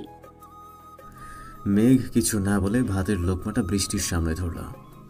বৃষ্টি আর নিজেকে ধরে রাখতে পারল না। চোখ দিয়ে নোনা স্রোত বয়ে যেতে লাগলো। সব অভিমান, সব রাগ ঝরে যাচ্ছে এই স্রোত বেয়ে। অফিসের ডেস্কে বসে আছে মেঘ। মাথায় একটাই চিন্তা, কিভাবে আয়াজ চৌধুরী নামক কাঁটাটা তাদের জীবন থেকে সরাবে। পিয়ন এসে বলে গেল আয়াজ চৌধুরী নাকি মেঘকে তার রুমে ডাকছেন। স্যার, আমাকে ডেকেছেন? মেঘকে দেখেই আয়াজ চৌধুরী ঠোঁটে সেই নোংরা হাসি ঝুলিয়ে বলে উঠল, মেঘ বাবা খাবেন না? জ্যাক আঙ্কেলের ডাকে স্মৃতির পাতা থেকে বেরিয়ে আসলো মেঘ। অ্যালবামটা বিছানার পাশে ড্রয়ারে রেখে ফ্রেশ হতে চলে গেল। হালকা লাঞ্চ শেষে গাড়ি নিয়ে বেরিয়ে পড়ল দ্য ব্যাক্সটার ইনের উদ্দেশ্যে। Hi darling, you are so hot. I just want to kiss your heart. Come with me. It will be a great fun. হুইস্কির গ্লাসটা খালি করে চোখ তুলে তাকালো মেঘ। রেওয়াজ এক কোণে সোফায় বসে সফট ড্রিঙ্ক খাচ্ছে আর ভিডিও কলে কায়ের সাথে প্রেম করছে। দ্য ব্যাক্সটার ইন সিডনির এক দুর্গম এলাকায় এর অবস্থান, কিন্তু পথের দূরত্ব আর দুর্গমতা অস্ট্রেলিয়াবাসীকে বিরত রাখতে পারে না। ককটেল আর হুইস্কির জন্য খ্যাত এইবারে প্রতিদিন আগমন ঘটে নানা রকমের সুন্দরী আর তরুণ তরুণীর। কেউ বা আসে কষ্ট ভুলতে, কেউ বা রাত রঙিন করতে। মেঘকে একের পর এক শর্ট খেতে দেখে এগিয়ে আসে এক সুন্দরী তরুণী। মিনি জিন্স প্যান্ট আর স্লিভলেস শর্ট টি শার্ট, সাদা কার্ল করা চুল আর ব্রাউন আইস যে কোনো ছেলেকেই পাগল করতে যথেষ্ট। বারের সবাই তার দিকে চেয়ে আছে, কিন্তু মেঘ এক মনে ড্রিঙ্ক করে যাচ্ছে। ব্যাপারটা হজম হয়নি তার। মেয়েটা প্রথমে মেঘকে ড্রিঙ্ক অফার করে, কিন্তু মেঘ নেশাতে এতটাই বুঁদ হয়ে আছে যে তার আশেপাশে কি হচ্ছে সেটা দেখার অবকাশ তার নেই। মেঘকে ড্রিঙ্ক করতে দেখে এগিয়ে এলো মেয়েটা। অনেকটা আবেদনময়ী ভঙ্গিতে বলে উঠল কথাগুলো। মেঘ কথাগুলো শুনে হালকা হাসল। আরেক প্যাক শেষ করে হাসি মুখে বলল, I am not interested. You can find someone else. বলেই আবার প্যাক নিতে ব্যস্ত হয়ে গেল। সেই সুন্দরী তরুণী হয়তো নায়ের আশা করেনি, কেউ তাকে মুখের উপর না বলবে এটা হয়তো সে আশা করেনি কখনো। দাঁতে দাঁত খিচে বলে উঠল, You are trying a no to me? Who the hell are you? Just wait and watch. I'll get you better on than you. Just wait. বলেই মেয়েটা গজরাতে গজরাতে চলে গেল। মেঘ আর কোনো পাশে না তাকিয়ে ড্রিঙ্কে মনোনিবেশ করল। হঠাৎ এক ফাঁকে চোখ গেল ডান্স ফ্লোরের দিকে। সেখানে সেই সুন্দরী তরুণী আরেকজন ছেলের সাথে ডান্স করছে। মেঘের চোখে চোখ পড়তেই বেশ ক্লোজভাবে আবেদনময়ী ভঙ্গিতে নাচতে লাগলো সে। ছেলেটাও কম যায় কি, সে যেন সুযোগের অপেক্ষায় ছিল। সে মেয়েটির কোমরে হাত দিয়ে বিন্দাসভাবে নাচছে। মেঘ প্রথমে একটা তাচ্ছিল্যের হাসি দিয়ে ড্রিঙ্কে ব্যস্ত হয়ে গেল। গ্লাসে ড্রিঙ্ক ঢালতে গিয়ে হঠাৎ করে তার চেহারা শক্ত হয়ে গেল। প্রচণ্ড রাগ হচ্ছে তার। শ্যাম্পেইনের বোতলটা সজোরে টেবিলে রেখে উঠে চলে গেল ডান্স ফ্লোরের দিকে। সেখানে গিয়ে সেই সুন্দরী তরুণীর গালে কষিয়ে এক চর মারল। মেয়েটি কিছু বুঝে ওঠার আগেই তার গালে আরেকটা চরের অস্তিত্ব টের পেল। বারের সবাই থ বনে গেছে। ডিজে মিউজিক থামিয়ে ঘটনা উদ্ধারের চেষ্টা করছে। মেঘের থাপ্পড় খেয়ে সেই তরুণী তাল সামলাতে না পেরে আছড়ে পড়ে ডান্স ফ্লোরে। মেঘকে প্রচণ্ড রাগান্বিত দেখাচ্ছে, চোখ মুখ রাগে লাল হয়ে আছে। আচমকা গর্জে উঠল সে, এক পড়ছে হয় না তো, তাই না? 1000টা লাগবে? একজনে তো চাহিদা মেটে না। আরে তোরা সব মেয়েরা এরকম, মুখে যতই বল, টাকার গন্ধ পেলেই কুত্তার মতো ছুটে যাস। তোর সাহস হয় কীভাবে আমাকে ছেড়ে ওর কাছে যাওয়ার? You bloody bitch, I won't leave you Brishti, I hate you. কথাগুলো বলেই আবার মেয়েটিকে মারতে উদ্বুদ্ধ হলো মেঘ। রেওয়াজ হঠাৎ চেঁচামেচি শুনে ভিড় ঠেলে দেখে মেঘ উল্টাপাল্টা বকছে। মেঘ এগিয়ে যেতে লাগলে রেওয়াজ তাকে নিয়ে থামানোর চেষ্টা করল। বাড়ির সিকিউরিটিরাও মেঘকে থামানোর চেষ্টা করছে, কিন্তু মেঘ প্রচণ্ড রেগে আছে। তাকে সামাল দেওয়া খুব কষ্ট হচ্ছে। রেওয়াজ অনেক কষ্টে মেঘকে গাড়িতে বসিয়ে বারের সিকিউরিটি ফর্মালিটি পূরণ করে মেঘকে নিয়ে চলে এলো। পুরো রাস্তা মেঘ একটা কথাই বলছে, বৃষ্টি, তুমি কেন ছেড়ে চলে গেলে আমাকে? কি দোষ ছিল আমার? বৃষ্টি, আই হেট ইউ। ঘড়িতে বেলা 12টা বাজে। মেঘের চোখের পাতার উপরের রগগুলো ফুলে আছে, হাতে পায়ে কালশিটে দাগ পড়েছে। অনেক কষ্ট হচ্ছে তার। ভোরের আলো খুব করে চোখে লাগছে। চোখ খুলতে সমস্যা হচ্ছে তার, মানে ধীরে ধীরে সে অন্ধকারের দিকে আগাচ্ছে। মাথাটা চেপে ধরে উঠে বসল সে। চোখ খুলে সামনে তাকাতে হক চকিয়ে গেল মেঘ। তার সামনে রেওয়াজ বসে আছে। এখন সে কি করবে? কিভাবে ফেস করবে সে রেওয়াজকে? দুনিয়া সবার কাছে কথা লুকাতে পারলেও সে তো রেওয়াজকে কিছুই গোপন করতে পারবে না। মেঘ উঠে ওয়াশরুমের দিকে যেতে লাগলেই রেওয়াজ পেছন থেকে ডেকে উঠল, ব্যাকস্টাডিন থেকে তোকে ব্যান করা হয়েছে, তোর মেম্বারশিপ বাতিল করা হয়েছে। এমনকি আগামী 6 মাস বাড়ির আশেপাশে তোকে দেখলে ওরা স্ট্রিক অ্যাকশন নেবে। মেঘ একটা তাচ্ছিল্যের হাসি দিয়ে ওয়াশরুমের দিকে আগাল। মেঘ, তোর সাথে আমার কিছু কথা আছে। তুমি বসো, আমি ফ্রেশ হয়ে আসছি। বাট ফোনের রিংটোনে থেমে যায় রেওয়াজ। স্ক্রিনে হার্টের ইমোজি ভাসছে। মেঘ আস্তে করে এনজয় বলে ওয়াশরুমে চলে গেল। মেঘ, রহস্য দিয়ে কখনো রহস্য সমাধান করা যায় না। রহস্য সমাধানের জন্য জট খুলতে হয়। তুই তো নতুন করে জট লাগাচ্ছিস। প্লিজ ভাই, আমাকে বল তোর সমস্যাটা কি? এভাবে আমি তোকে অন্ধকারে ঠেলে দিতে পারি না, নিজের জন্য না, আমার জন্য অন্তত। জট খুলতে চাস না তুই? জট থাকলে তবে না খুলবি। সবটাই যখন পানির মতো পরিষ্কার, সেখানে তুই ঘোলাটে কিছু কীভাবে সরাবি? মানে সেদিন আয়াত চৌধুরী আমাকে তার কেবিনে রাখলেন। আমি রুমে ঢুকতেই তিনি বলে উঠলেন, মিস্টার মেঘ, আগে যেন সানসেট ডিলে যে ওনারা কিছু শর্ত দিয়েছিলেন, সেটাকে আপনি পড়ে সাইন করেছেন নাকি না পড়ে? স্যার, আমি কোনো কাগজ না পড়ে সাইন করিনি। মিস্টার মেঘ, তাহলে সেখানে যে লেখা ছিল টাইম অনুযায়ী ডেলিভারি না পেলে ওনাদের ক্ষতিপূরণ কোম্পানি দিবে। Can I ask you, company এমডির পারমিশন ছাড়া আপনি ডিল সাইন করার রাইট পান কিভাবে? এক্সকিউজ মি স্যার, কোম্পানির এমডির অনুপস্থিতিতে যাবতীয় সব সিদ্ধান্ত আমাকে নেওয়ার পাওয়ার অফ অ্যাটর্নি আমার কাছে ছিল। এটা কোম্পানির উপর মহল থেকে স্ট্যাম্প কাগজে আমাকে নোটিশ দেওয়া হয়েছিল। ইভেন আমার কাছে সেই কাগজ এখনও আছে। নিমিষে আয়াস চৌধুরীর মুখটা কালো হয়ে গেল। আই সি মিস্টার মেঘ, বাট আপনার হয়তো জানা নেই ওই সাইটের ওয়ার্কাররা ধর্মঘট করছে। কবে নাগাদ এটা শেষ হবে কে জানে না। আর ডিল অনুযায়ী আমাদের হাতে আছে জাস্ট 3 মাস। Do you really think within only 3 months এতগুলো প্রোডাক্ট ডেলিভারি দেওয়া পসিবল? আমি যেন থমকে গেলাম, কারণ হঠাৎ করে সাইটের ওয়ার্কাররা ধর্মঘট শুরু করেছে। মিস্টার মেঘ, এখন আপনার কাছে 2টা অপশন আছে, হয় 3 মাসের মধ্যে ডেলিভারি অথবা 2 কোটি টাকা ক্ষতিপূরণ। আমি জানি মিস্টার মেঘ আপনি এখন কি ভাবছেন। 2 কোটি টাকা দেওয়ার মতো বর্তমানে আপনার সামর্থ্য নেই। আর ওয়ার্কার্সদের ধর্মঘট কবে শেষ হবে সেটা তো ওনারাও জানে না। এই অবস্থায় আকিজ ইন্ডাস্ট্রিজ টাইম মতো ডেলিভারি না পেলে লিগ্যাল নোটিশ পাঠাবেন। যেহেতু ডিল আপনি সাইন করেছেন, সুতরাং টাকাটাও আপনাকে দিতে হবে। কোম্পানি একটা কানাকড়িও দেবে না। মিস্টার মেঘ, আপনি যদি আপনার সব সম্পত্তি আর নিজের পৈতৃক ডেটটা বিক্রি করলেও আই গেস আপনি এই পরিমাণ অ্যামাউন্ট অ্যারেঞ্জ করতেই পারবেন না। আয়াত চৌধুরীর কথা শুনে আমি প্রচণ্ড ডিপ্রেশনে চলে যাই। কি করব কিছুই জানি না। তবে এসব কথার পরে আরেকটা চিন্তা আমার মাথায় বেশ ঘুরছিল। সেটা হলো আয়াত চৌধুরী সব কথা ব্যক্তিগতভাবে না বলে আমাকে লিগ্যাল নোটিশ পাঠাতে পারতেন, কিংবা ওপর মহলকে দিয়ে হলেও জানাতে পারতেন, কিন্তু তিনি সেটা করেননি। সুতরাং এটাতে তার ব্যক্তিগত স্বার্থ আছে। কিন্তু সেটা কি? আমার ভাবনায় কুল খুঁজে না পেয়ে আয়াত চৌধুরী মুখ খুললেন। মিস্টার মেঘ, আপনি চাইলে আমি আপনাকে হেল্প করতে পারি। কি হেল্প? মেঘ সাহেব, মানুষ যখন বিপদে পড়ে তখন তার সবচেয়ে মূল্যবান অথবা সবচেয়ে প্রিয় জিনিসের বিনিময়ে বিপদ থেকে রক্ষা পাওয়ার চেষ্টা করে। আর আপনার সবচেয়ে প্রিয় জিনিস তো বৃষ্টি। Good catch. মিস্টার আয়াত চৌধুরী, আপনি ভাবলেন কিভাবে যে আমাকে বৃষ্টি ছেড়ে দেবে? রিল্যাক্স মিস্টার মেঘ, আমি তো ছেড়ে দিতে বলছি না, জাস্ট এক রাতের জন্য চাইছি। এক রাতের জন্য বৃষ্টি আমার বউ হয়ে কাটাবে।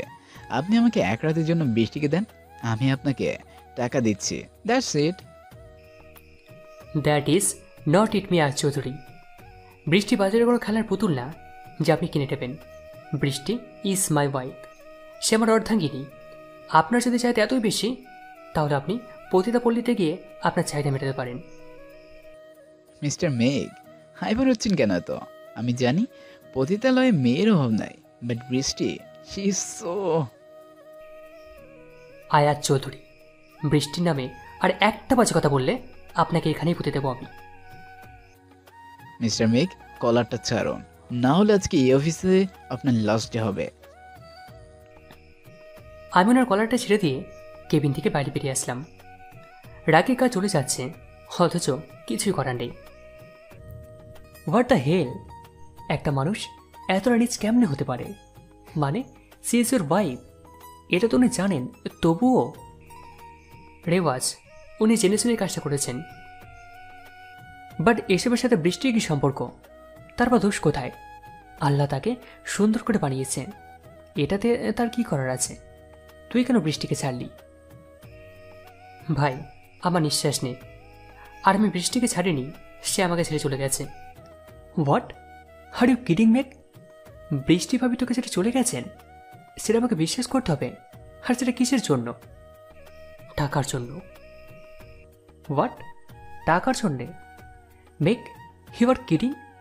বৃষ্টি তোকে ছেড়ে চলে গেছে টাকার জন্য? Oh my goodness, nice joke. আমি জানি রেওয়াজ, তুই মানবি না। আমার ডায়েরিটা পড়ে তুই বৃষ্টিকে এতটা বিশ্বাস করে ফেলেছিস, অথচ আমি তো ওর সাথে ছিলাম, ওর অস্তিত্বে মিশেছিলাম। ও তো আমার অর্ধাঙ্গিনী ছিল। তাহলে ভাবতো আমার কতটা কষ্ট হয়েছিল। আমার মনে হচ্ছিল যা দেখেছি সবটা ভুল, বাট বৃষ্টি নিজে মুখে সবটা স্বীকার করেছে দোস্ত। মেঘের কথা শুনে রেওয়াজ থ বনে গেল। কি বলবে ভাষা খুঁজে পাচ্ছে না সে। সব কিছুই ওলট পালট হয়ে যাচ্ছে। মাথা তুলে জিজ্ঞেস করল, কে এমনটা দেখেছিলি মেঘ? মেঘ একটা তাচ্ছিল্যের হাসি দিল। আয়াত চৌধুরীর কাছ থেকে ফেরার পর থেকে মাথায় শুধু একটা চিন্তায় ঘুরঘুর করছিল যে কিভাবে এই ঝামেলা থেকে রেহাই পাবো। আমি যথাসাধ্য চেষ্টা করেছিলাম একটা উপায় বের করার, বাট ভাগ্য সহায় না হলে হাঁটু পানিতেও মানুষ ডুবে মারা যায়। সাইট ওয়ার্কারদের সাথে কথা বলে জানতে পারলাম ওনারা নিজেও জানেন না কেন ধর্মঘট ডাকা হয়েছে। ওনাদের লিডার সবাইকে কাজে যেতে নিষেধ করেছে। আগে ইন্ডাস্ট্রির মালিকের সাথে যোগাযোগ করলাম। ওনারা একদিনের সবাই বাড়িতে রাজি নন। নিজেকে বিধ্বস্ত মনে হচ্ছিল। এত টাকা কেউ লোনও দিতে রাজি হচ্ছিল না। ভিটে মাটিটুকু বিক্রি করলে মাকে কী জবাব দেব? সব দিক দিয়ে যেন আমি মাছ চাকরে হাবুডুবু খাচ্ছিলাম। সিদ্ধান্ত নিলাম বৃষ্টিকে জানাবো। তারপর একটা দীর্ঘশ্বাস ফেলে মেঘ বলতে লাগলো, বৃষ্টিকে অনেক কষ্টে আমি সবটা বললাম। ইভেন আয়া চৌধুরীর যখন প্রস্তাবের কথা বললাম, সবটা শুনে বৃষ্টি খুব নর্মাল একটা রিয়াকশন দিল, যে ওর কাছে সবটাই খুব নর্মাল। আমি ভাবলাম হয়তো আজের কথা শুনে বৃষ্টি শক পেয়েছে, এরকম বিহেভ করছে। আমি বৃষ্টির দুহাত চেপে ধরলাম শক্ত করে। বৃষ্টি, এখন তুমি বলো আমি কি করব? আমি কিভাবে এই বিপদ থেকে রক্ষা পাবো? বৃষ্টি, এখন তুমি বলো আমি কি করব? আমি কিভাবে এই বিপদ থেকে রক্ষা পাবো? তোমার বসকে হ্যাঁ বলে দাও। বৃষ্টি, তোমার কি মাথা খারাপ হয়ে গেছে? তুমি বুঝতে পারছো তুমি কি বলছো? তুমি আমার ওয়াইফ বৃষ্টি, তোমার কি একটু বিবেক বাঁধলো না কথাটা বলতে? নাকি আমাকে এখন আর ভালো লাগে না তোমার? মেঘ, তুমি কি পাগল হয়ে গেলা? কি বলছো এসব? পাগল আমি হয়ে যাইনি বৃষ্টি, পাগল হয়েছো তুমি। তুমি কিভাবে এই কথাটা বলতে পারলে বৃষ্টি? মেঘ, রিল্যাক্স।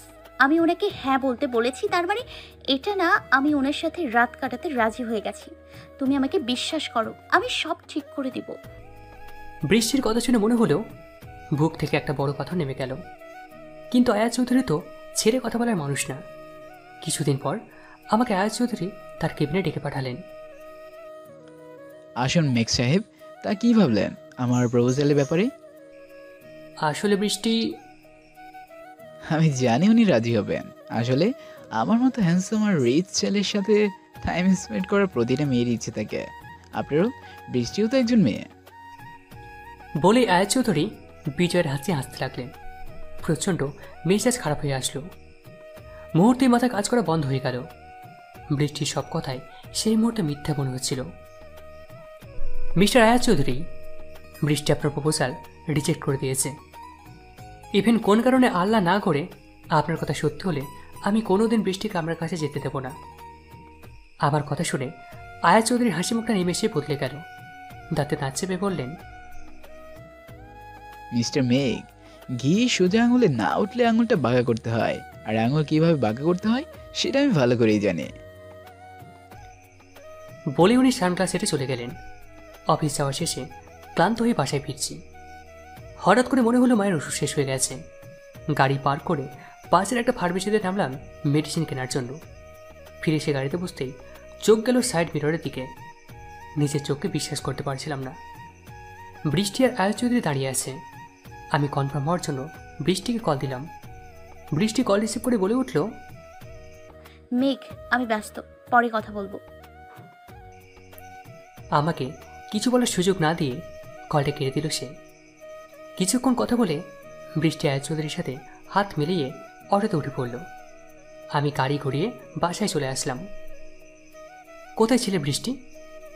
আমাকে সবাই বসে থাকতে দেখে বৃষ্টি কিছুটা ঘাবড়ে গেল। নিজেকে সামলে নিয়ে বলে উঠল, তুমি আজ তাড়াতাড়ি যে? কেন, খুশি হওনি? আরে আজব, খুশি হব না কেন? তুমি ফ্রেশ হয়ে আসো, আমি নাস্তা দিচ্ছি। আমি কিন্তু আমার প্রশ্নের উত্তর এখনো পাইনি বৃষ্টি। আমার কলেজ ফ্রেন্ড দিয়া, মনে আছে? ওর বাসায় গিয়েছিলাম। তোমার ফ্রেন্ড ঢাকায় থাকে এটা তোমাকে আগে বলনি? তুমি কি আমাকে সন্দেহ করছো মেঘ? এখানে সন্দেহ কথা থেকে আসছে বৃষ্টি? আমি জাস্ট জানতে চাইছি। মেঘ, তুমি জানতে না কৈফিয়ত চাচ্ছ? মেঘ, আমাদের মধ্যে জবাবদিহিটার বিষয়টা কবে থেকে প্রযোজ্য হলো? বৃষ্টি, কথা ঘুরিও না। Damn, I just need an answer. Brishti খানিকক্ষণ আমাকে চেয়ে মোবাইলে কাউকে কল দিল। ওপাশ থেকে কে এখন বলে উঠল, বৃষ, তুই ঠিকভাবে পৌঁছে গেছিস? কতদিন পর বাসায় এলি, আর একটু থাকলেই পারতি। আমি মেঘ ভাইয়ের সাথে কথা বলতাম। বাট যাই বলিস না কেন, ভাইয়া কিন্তু অনেক লাকি। তুই যে পরিমাণ ভাইয়াকে ভালোবাসিস, আমারই হিংসা লাগে মাঝে মাঝে। দিয়া, আসলে তোর ভাইয়া... আমি জানি বৃষ ভাইয়া এখনো বাসায় আসেনি, তুই আর একটু থাকলেই পারতি। দিয়া, মেঘ বাসায় চলে আসছে, আমি তোর সাথে পরে কথা বলবো। Okay babes, love you. Me too, bye. Brishti ফোনটা কেটে সেখান থেকে হন হন করে চলে গেল। বৃষ্টি আমার দিকে একবারও ফিরে তাকায়নি, কারণ ওর চোখে সেই মুহূর্তে টলটল করছিল। তবে একটা বিষয় তখন আমার মাথায় ঘুরঘুর করছিল। বৃষ্টি যদি তার ফ্রেন্ডের বাসে গিয়েছিল, তবে ক্যাফেতে আয়াত চৌধুরীর সাথে কী করছিল? Come on make, are you dumb? ভাবি গেছে এর গ্যারান্টি কি? আওয়াজও তো তার কাছে যেতে পারে। লাইক সে ভাবিকে ফলো করছিল। রেওয়াজ এটা ভেবেই আমি নিজেকে সান্ত্বনা দিয়েছিলাম।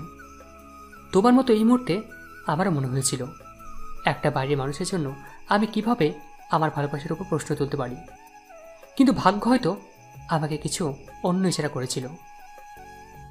মানে সেদিনের পর থেকে বৃষ্টি আর আমার মধ্যে দূরত্ব বাড়তে লাগলো। বৃষ্টির ইগনোরগুলো যতটা না আমাকে ভাবাচ্ছিল, তার চেয়ে বেশি কষ্ট দিচ্ছিল। কারণ আমি অজান্তে বৃষ্টির সেলফ রেসপেক্টে আঘাত করেছিলাম। বৃষ্টি সব কিছু সহ্য করতে পারলেও কেউ তার সেলফ রেসপেক্টে আঘাত করলে সে কখনো থেকে ছেড়ে কথা বলে না।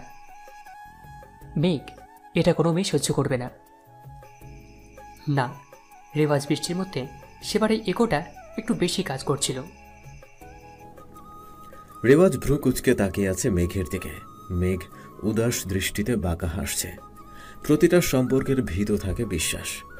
স্থাপনা ভেঙে পড়ার প্রথম লক্ষণ হলো ফাটল ধরা। ফাটল থেকে যেমন ভাঙন ধরে, তেমনি বিশ্বাসে ফাটল ধরলে সম্পর্ক ভাঙতে সময় লাগে না। মেঘ আর বৃষ্টির সম্পর্কে এই ফাটল ধরাতে সফল হয়েছিল আয়াজ চৌধুরী। মেঘের মনে সন্দেহ আর বৃষ্টির মধ্যে অভিমানের বীজ বপন করে আয়াজ তাদের সম্পর্ককে ভাঙনের পথে ঠেলে দিয়েছিল। বাকিটাতে অবশ্য তাকে খুব বেশি পরিশ্রম করতে হয়নি, সবটুকুই ছিল সময়ের খেলা। মেঘ যতটা বৃষ্টিকে নিয়ে চিন্তিত ছিল, ঠিক ততটাই চিন্তিত ছিল আকিজ ইন্ডাস্ট্রিজের ডিল নিয়ে। সময় আগাচ্ছে, কিন্তু মেঘ শত খুঁজেও কোনো উপায় খুঁজে পাচ্ছে না। নিজের কেবিনে আনমনে বসে কলম চাবাচ্ছে মেঘ। ফোনের টুংটাং শব্দে ঘোর ভাঙল তার। আয়াজ চৌধুরীর নাম্বার থেকে একটা মেসেজ এসেছে। Mr. Meg, your wife is now in my arms. Soon she's gonna, stop me if you can. মেসেজটা পড়ে মেজাজ পুরো গরম হয়ে গেল মেঘের। হাতের ফোনটা ছুঁড়ে মারল সে। অনেক সহ্য করেছে সে, আর না, আজকে এর শেষ দেখেই ছাড়বে সে। ওয়েট এ মিনিট, তুই শেষ দেখবি ঠিক আছে, বাট শুরুটা কোথা থেকে করবি? মানে মেঘ, এটা কোনো মুভি না যে ডিরেক্ট তোকে আগে থেকে বলে দেবে আর তুই লোকেশনের হিটের মতো এন্ট্রি মারবি। এটা রিয়েল লাইফ মেঘ। তুই কিভাবে জানলি আয়াজ চৌধুরী কোথায় আছে? রেওয়াজ, আমাদের অফিসের সিকিউরিটি থেকে শুরু করে এমডি পর্যন্ত প্রতিজন কর্মচারীর কাছে একটা অফিসিয়াল ফোন থাকে, যেটাতে ডিপিএ সেট করা আছে। অফিসের সেন্ট্রাল পিসি থেকে যে কেউ আরেকজন লোকেশন সহজে ট্র্যাক করতে পারবে। নাইস ট্যাক, বাট তুই এক সেকেন্ড। ফোনের শব্দে কথায় ছেদ পড়ল রেওয়াজের। লাল রঙের হার্টের ছবি দেখে হালকা হাসল মেঘের। বুঝতে বাকি রইল না কে ফোন করেছে। মেঘ হালকা মাথা নাড়াল। শিউ ব্রো। রেওয়াজ উঠে চলে গেল। বন্ধু বন্ধুর জায়গায়, কিন্তু ভালোবাসার স্থান সব সময় মনের কোণায়। হাজার দূরে সরালেও বন্ধু কখনো চলে যায় না, কিন্তু ভালোবাসা কখনো অবহেলা সহ্য করে না। তাই ভালোবাসার বাঁধনটাকে হালকা হাতে সামলাতে হয়, যত্নের সাথে অনুভূতি নিয়ে। গত 1 মাসে একবারও আমার চেহারা দেখোনি, এতটা খারাপ লাগে, আগে বললেই হতো। এতটুকু বলেই উপাসটা নীরব হয়ে গেল। রেওয়াজ বেশ বুঝতে পারছে কায়া অভিমান করেছে। আসলে বেবি, আমার নাকের উপর তরমুজ সাইজের একটা পিম্পল উঠেছে, এই জন্য সরবে তোমাকে চেহারা দেখায়নি। ওপাশ থেকে হাসির শব্দ শুনে রেওয়াজের ঠোঁট দুটো প্রসারিত হলো। কায়া তার প্রজেক্টের কাজে আমেরিকাতে আছে। গত 2 মাসে মেঘ প্রতি সপ্তাহে একবার গিয়ে কায়ার সাথে সময় কাটিয়ে এসেছে, কিন্তু লাস্ট একটা মাসে সে মেঘকে নিয়ে প্রচুর ডিপ্রেস ছিল। কায়াকেও সে সবটা খুলে বলেছে, এমনকি কায়াই তাকে বলেছিল মেঘের পাশে থাকতে। কিন্তু এখন বুঝতে পারছে সে মেয়েটার সাথে বড় অন্যায় হয়ে গেছে। আসছো কবে? তুমি যখন বলবে। রেওয়াজ, আমি সিরিয়াস, সত্যি করে বলো কবে আসছো? আমিও সিরিয়াস আরেমন, তুমি বলো, আমি হাজির হয়ে যাব। তাই না? ওকে দেন, কালকের মধ্যে তোমাকে আমি শিকাগোতে হাজির চাই। Your wish it's my common love you, bye. Bye. Call কেটে রেওয়াজ একটা টেক্সট পাঠালো মেঘের নাম্বারে। পাসপোর্ট আর ভিসা রেডি, এই নে তোর টিকিট। এয়ারপোর্টে মেঘকে দেখে রেওয়াজ তার হাতে টিকিট ধরিয়ে দিল। ইমিগ্রেশন করে মেঘ আর রেওয়াজ বসে আছে। একটা অ্যানাউন্সমেন্ট শুনে রেওয়াজ মেঘকে টানতে টানতে বিমানে নিয়ে চড়ল। মেঘের মাথায় কিছু ঢুকছে না, কি হচ্ছে, মেঘ তাকে কোথায় নিয়ে যাচ্ছে। শুধু জরুরি ভিত্তিক একটা মেসেজ দিয়ে তাকে বাসা থেকে টেনে এনেছে। টিকিটটা খুলে দেখলো ডেস্টিনেশনের শিকাগো লেখা। কিন্তু এভাবে হুটহাট করে শিকাগো যাওয়ার মানেটা কি? কায়া ভাবের কিছু হলো নাকি? রেওয়াজ, এ রেওয়াজ, এ রেওয়াজ। মেঘের চেঁচামেচি শুনে পেছন থেকে একজন চেঁচিয়ে উঠল, hey man, what are you shooting? Sorry. Rewaz কানে হেডফোন লাগিয়ে ফুল ভলিউমে কমেডি মুভি দেখছে। মেঘ রেওয়াজের কান থেকে হেডফোনটা টেনে খুলে নিল। কি সমস্যা তোর? তুই নিজেও মুভি দেখবি না, আমাকেও দেখতে দিবি না? রেওয়াজ, তুই শিকাগো যাচ্ছিস ফ্লাইটে কমেডি মুভি দেখার জন্য?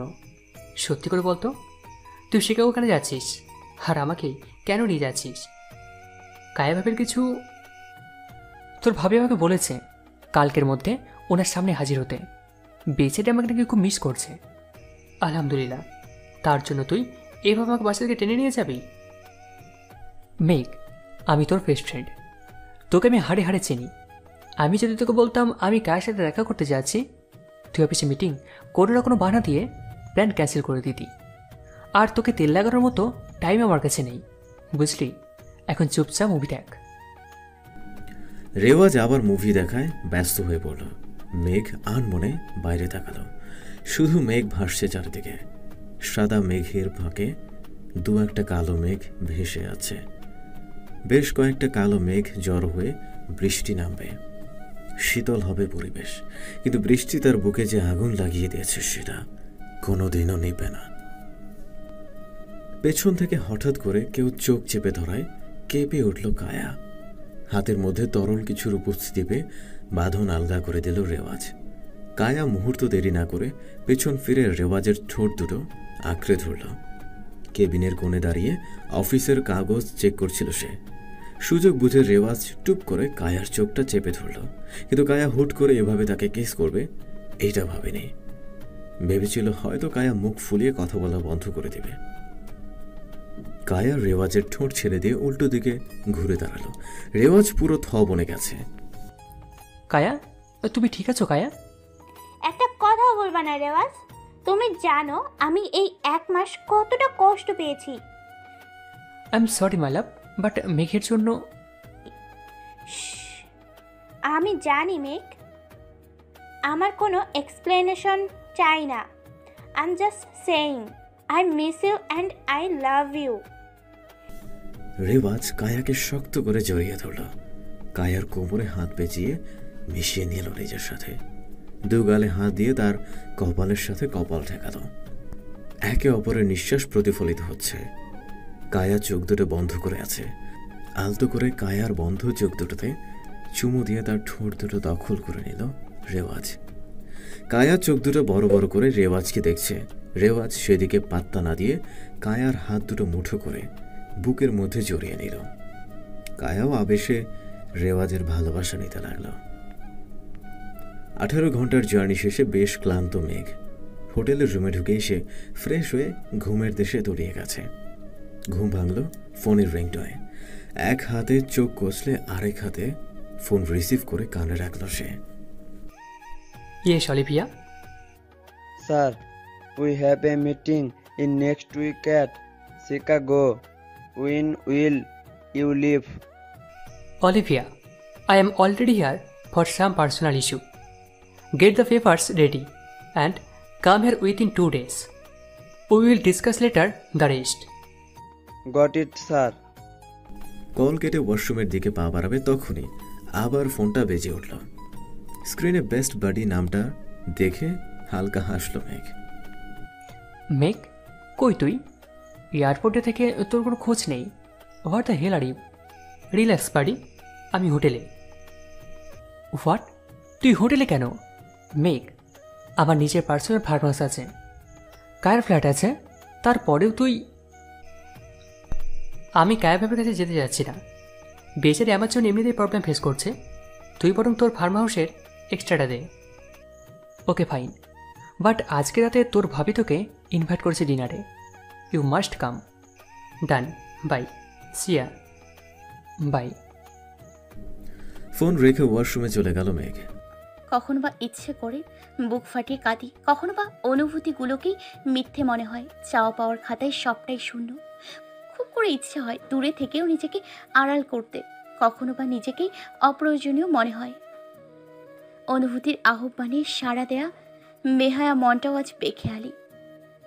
নিস্তব্ধতা গ্রাস করলে সবাই ছোটে পূর্ণতার সন্ধানে। আমি অপরাগ হয়ে বসে থাকি শূন্যতার পানে চোখ রেখে। কিছু শূন্যতা কখনো পূর্ণতা পায় না, তবে অন্য এক মিশ্র অনুভূতি শূন্যতার জোয়ারে ভাটার আগমনী বার্তা নিয়ে আসে। আনমনে কথাগুলো ভাবছি বৃষ্টি। তার দৃষ্টি দূর আকাশের ওই নীল সীমানায় নিবদ্ধ। ছল ছল চোখ বেয়ে বাড়িধারা নামবে এমন সময় মা ডাক শুনে বুকটা শীতল হয়ে গেল তার। মাম্মা, আই এম হোমে। পেছনে ফিরে 2 হাত ছড়িয়ে দিল বৃষ্টি। নাদুস নুদুস একটা বাচ্চা গুটি সুটি পায়ে দৌড়ে এসে জড়িয়ে ধরল তাকে। বৃষ্টি গালে মুখে চুমুখে কোলে তুলে নিল ছেলেকে। How was your first day, sweetheart? It was good, Mama, but I missed you. Oh, funny. I miss you too. বাচ্চাটা বৃষ্টির গালে কিস করে কোল থেকে নেমে গেল। দরজার কাছে দাঁড়িয়ে মা ছেলের কাণ্ড দেখছিলেন মিস কিয়ারা। বৃষ্টিকে দেখে সে হাসি মুখে বলে উঠল, Mrs. Roman, Rod is a very cute and intelligent boy. I hope he will be shine in life. কথাগুলো বলে বিদায় নিলেন তিনি। বৃষ্টি হালকা হেসে রোদের কাছে গিয়ে বসল। রোদ ব্যাগ থেকে বই খাতা বের করছে। বৃষ্টি রোদের মাথার চুলগুলো এলোমেলো করে বলল, আমার প্রিন্স কি করছে? ওহ মম, আমার চুলে হাত দিও না তো, আমার স্টাইল নষ্ট হয়ে যায়, তখন মেলা আমাকে দেখে হাসবে। বৃষ্টি ছেলের কথা শুনে ড্যাব ড্যাব করে তাকিয়ে আছে। রোদ তার ছোট ছোট হাত দিয়ে চুলগুলো ঠিক করে বলল, মামা, now I am looking your Prince. ওরে পাঁচিরে! বলেই মা ছেলে দুষ্টুমিতে মেতে উঠল। সময়ের প্রবাহ কারো জন্য ধীর, কারো জন্য বা দ্রুত গতিতে হয়। কেউ বা সময়ের কাছে হার মেনে নেয়, কেউ বা সময়কে হার মানানোর চেষ্টায় মত্ত থাকে। আধারে যাদের পথ চলা তাদের কাল দীর্ঘায়িত হয়, কারণ তারা কখনো আলোর খোঁজে ছোটে না। তারা আধারের শেষটুকু খুঁজে বেড়ায়। কিন্তু আলোর পথে যাদের চলাচল, তারা তাদের সময়টাকে আটকে রাখতে চায়। সময়ের অনেক আগেই তারা অনেকটা পেয়ে যায়। মেঘও তেমনি আধার পথের যাত্রী। 5টা বছর যেন তার কাছে 5 যুগের মতো মনে হচ্ছে। আধারের শেষ খুঁজতে খুঁজতে যেন সে জীবনের শেষ প্রান্তে পৌঁছে গেছে। অন্যদিকে বৃষ্টি নতুন করে বাঁচতে শিখেছে রোদকে ঘিরে। কায়া আর রেওয়াজ মিলে ডাইনিং টেবিল সাজিয়ে নিয়েছে। এখন শুধু তাদের আসার পালা। কলিং বেলের শব্দ শুনে কায়া গিয়ে দরজা খুলল। ব্ল্যাক স্যুট পরা বুকে হাতে দাঁড়িয়ে থাকা মেঘকে দেখে চিনতে ভুল হয়নি তার। মেঘ কায়ার হাতে বুকেটা দিয়ে সালাম দিল। রেওয়াজ এগিয়ে এসে মেঘকে দেখেই খুশি হয়ে গেল। বারে ভাবি ড্যাক ডেকে চলে আসলি, আর আমি রোজ রোজ ফোন দিয়ে ঘ্যানর ঘ্যানর করি, তাও তোর কোনো খোঁজ পাওয়া যায় না। কায়া মেঘের ঘাড়ে হাত দিয়ে বলল, এটাই ভাই বোনের ভালোবাসা, তুমি বুঝবে না। কায়া রেওয়াজকে নিয়ে ডাইনিং টেবিলের দিকে আগাল। রেওয়াজ দরজাটা লাগাতে গিয়ে একজনকে দেখে আটকে গেল। লাইট অরেঞ্জ কালারের শাড়ির সাথে গোল্ডেন হিজাব পরিহিতা একজনকে দেখে রেওয়াজ বলে উঠল, ইউ মাস্ট বি মিসেস মৃত্তিকায় নাম। নামটা শুনে থমকে গেল মেঘ। চটজলদি ঘাড় ঘুরিয়ে যা দেখল তার জন্য সে একদমই প্রস্তুত ছিল না। মুখ থেকে মৃদু শব্দে বেরিয়ে এলো, বৃষ্টি। বৃষ্টি মেঘকে দেখে যেন মরুভূমিতে পানি খুঁজে পেল। চোখে তার পানি টলমল করছে। কথা বলার জন্য এগোতে যাবে, তার আগেই মুখ ঘুরিয়ে নিল মেঘ। কায়া দৌড়ে গিয়ে জড়িয়ে ধরল। বেশ খুশি সে নিজের বেস্ট ফ্রেন্ডকে পেয়ে। বৃষ্টি যেন মূর্তি হয়ে গেছে, নড়ার শক্তিটুকুও পাচ্ছে না। Am I late, sweetie? পিচ্ছি একটা বাচ্চার ভয়েস শুনে হেসে দিল কায়া। হাঁটু গেড়ে বসে রোদের গাল দুটো টেনে দিল সে। No, you aren't honey. Come on, Mama, let's go. Mama ডাক শুনে পেছনে ফিরে তাকালো মেঘ। ঘৃণায় তার গা রিডি করছে, পারছে না সে সেখান থেকে চলে যেতে। বৃষ্টিকে তার এই মুহূর্তে প্রচণ্ড অসহ্য লাগছে। মুখটা শক্ত হয়ে আছে তার। রেওয়াজ ব্যাপারটা কিছুটা আন্দাজ করতে পারলেও তেমনটা আমলে নেয়নি। খেতে বসে বেশ দুষ্টুমি করছে রোদ। রেওয়াজ আর কায়া বেশ উপভোগ করছে। মেঘ কোন রকমে খেয়ে উঠে পড়ল। খাওয়ার শেষে সবাই মিলে আড্ডা দিতে চাইল, কিন্তু মেঘ নিষেধ করছে বারবার। অনেক করেও তাকে রাজি করানো যায়নি। রেওয়াজ দেখছে মেঘের মধ্যে হিংস্র ভাবটার বিস্তার ঘটছে ধীরে ধীরে। রোদের সামনে কোনো উল্টো বিহেভ করলে ব্যাপারটা সুখকর হবে না, তাই সে মেঘকে নিয়ে ফার্ম হাউসে চলে গেল। মাঝরাতে ব্যালকনিতে বসে হাঁটুতে মুখ গুজে কাঁদছে বৃষ্টি। ছোট ছোট দুটো হাতের অস্তিত্ব পেয়ে মুখ তুলে তাকালো সে। রোদকে দেখে মুখে হাসি ফুটে উঠল তার। ডোন্ট ক্রাই মাম্মা, তুমি পাপ্পাকে মিস করো তাই না? আমিও পাপ্পাকে অনেক মিস করি মাম্মা। ছেলেকে বুকে জড়িয়ে নিল বৃষ্টি। বিছানায় অচেতন অবস্থায় পড়ে আছে মেঘ। 2-3টা মদের বোতল পাশে গড়াগড়ি খাচ্ছে। নেশা মাথায় চড়ে আছে তার, কিন্তু কোনোভাবেই রাগ কমছে না। চোখের সামনে সবটা ঝাপসা হয়ে আসছে তার। ধীরে ধীরে তলিয়ে যাচ্ছে ঘুমের অতল সমুদ্রে। দুটো হাত ধীরে ধীরে কোমর আঁকড়ে নিল কায়ার। আমি ঘুমাইনি রেওয়াজ। তাতে কি, নিজের বউকে ভালোবেসেছি, তাতে কার কি? কায়াকে নিজের দিকে ফিরিয়ে নিল রেওয়াজ। তার দৃষ্টি কায়ার ঠোঁট দুটোতে নিবদ্ধ। কায়া কিছু বলতে যাবে আগেই টুপ করে তার ঠোঁটে চুমু খেয়ে বসল রেওয়াজ। একটা হাত কায়ার কোমর আঁকড়ে আছে, আর একটা হাত অবাধ পিঠাতে বিচরণ করছে। ভালোবাসার এক নতুন বাঁধনে আবদ্ধ হচ্ছে তারা। বক্সিং ব্যাগে ইচ্ছে মতো ঘুষি মারছে মেঘ। রাগে গা ফেটে যাচ্ছে। বক্সিং ব্যাগের জায়গায় আয়াজকে মারতে পারলে প্রচণ্ড শান্তি পেত সে। হঠাৎ করে রোদের চেহারাটা মনে পড়তেই থেমে গেল সে। বক্সিং ব্যাগটাতে বাড়ি খেয়ে ধূপ করে মাটিতে বসে পড়ল সে। রোদের চেহারাটা বারবার তার চোখে ভাসছে। কি মাসুম বাচ্চাটা, ছোট ছোট হাত পা ছুঁড়ে বেশ হেসে খেলে বেড়াচ্ছিল সে। আজকে যদি বৃষ্টি তার সাথে থাকতো তাহলে হয়তো তারও রোদের মতো একটা কিউট বাচ্চা থাকতো। রোদকে দেখে খুব ইচ্ছে হচ্ছিল তার সঙ্গে খেলার, তার গাল দুটো হালকা করে টেনে দেয়ার, কিন্তু সব ইচ্ছে পূরণ হয় না, চাইলেও আমরা করতে পারি না। Sir, I am here. Where to meet? At the farm house. Got it sir. কান থেকে ফোনটা নামিয়ে উঠে পড়ল মেঘ। প্রায় 20 মিনিট ধরে রিসিপশনে বসে আছে মেঘ। অলিভিয়া বেশ কয়েকবার মেঘকে ঘুরে আসার জন্য সেধেছে, কিন্তু মেঘ রোবটের মতো বসে কি জানি ভাবছে। কিছুক্ষণ পর একজন সুন্দরী রমণী এসে তাদের মিটিং রুমে যেতে বললেন। মেঘ হালকা বিরক্তি নিয়ে এগোতে লাগল।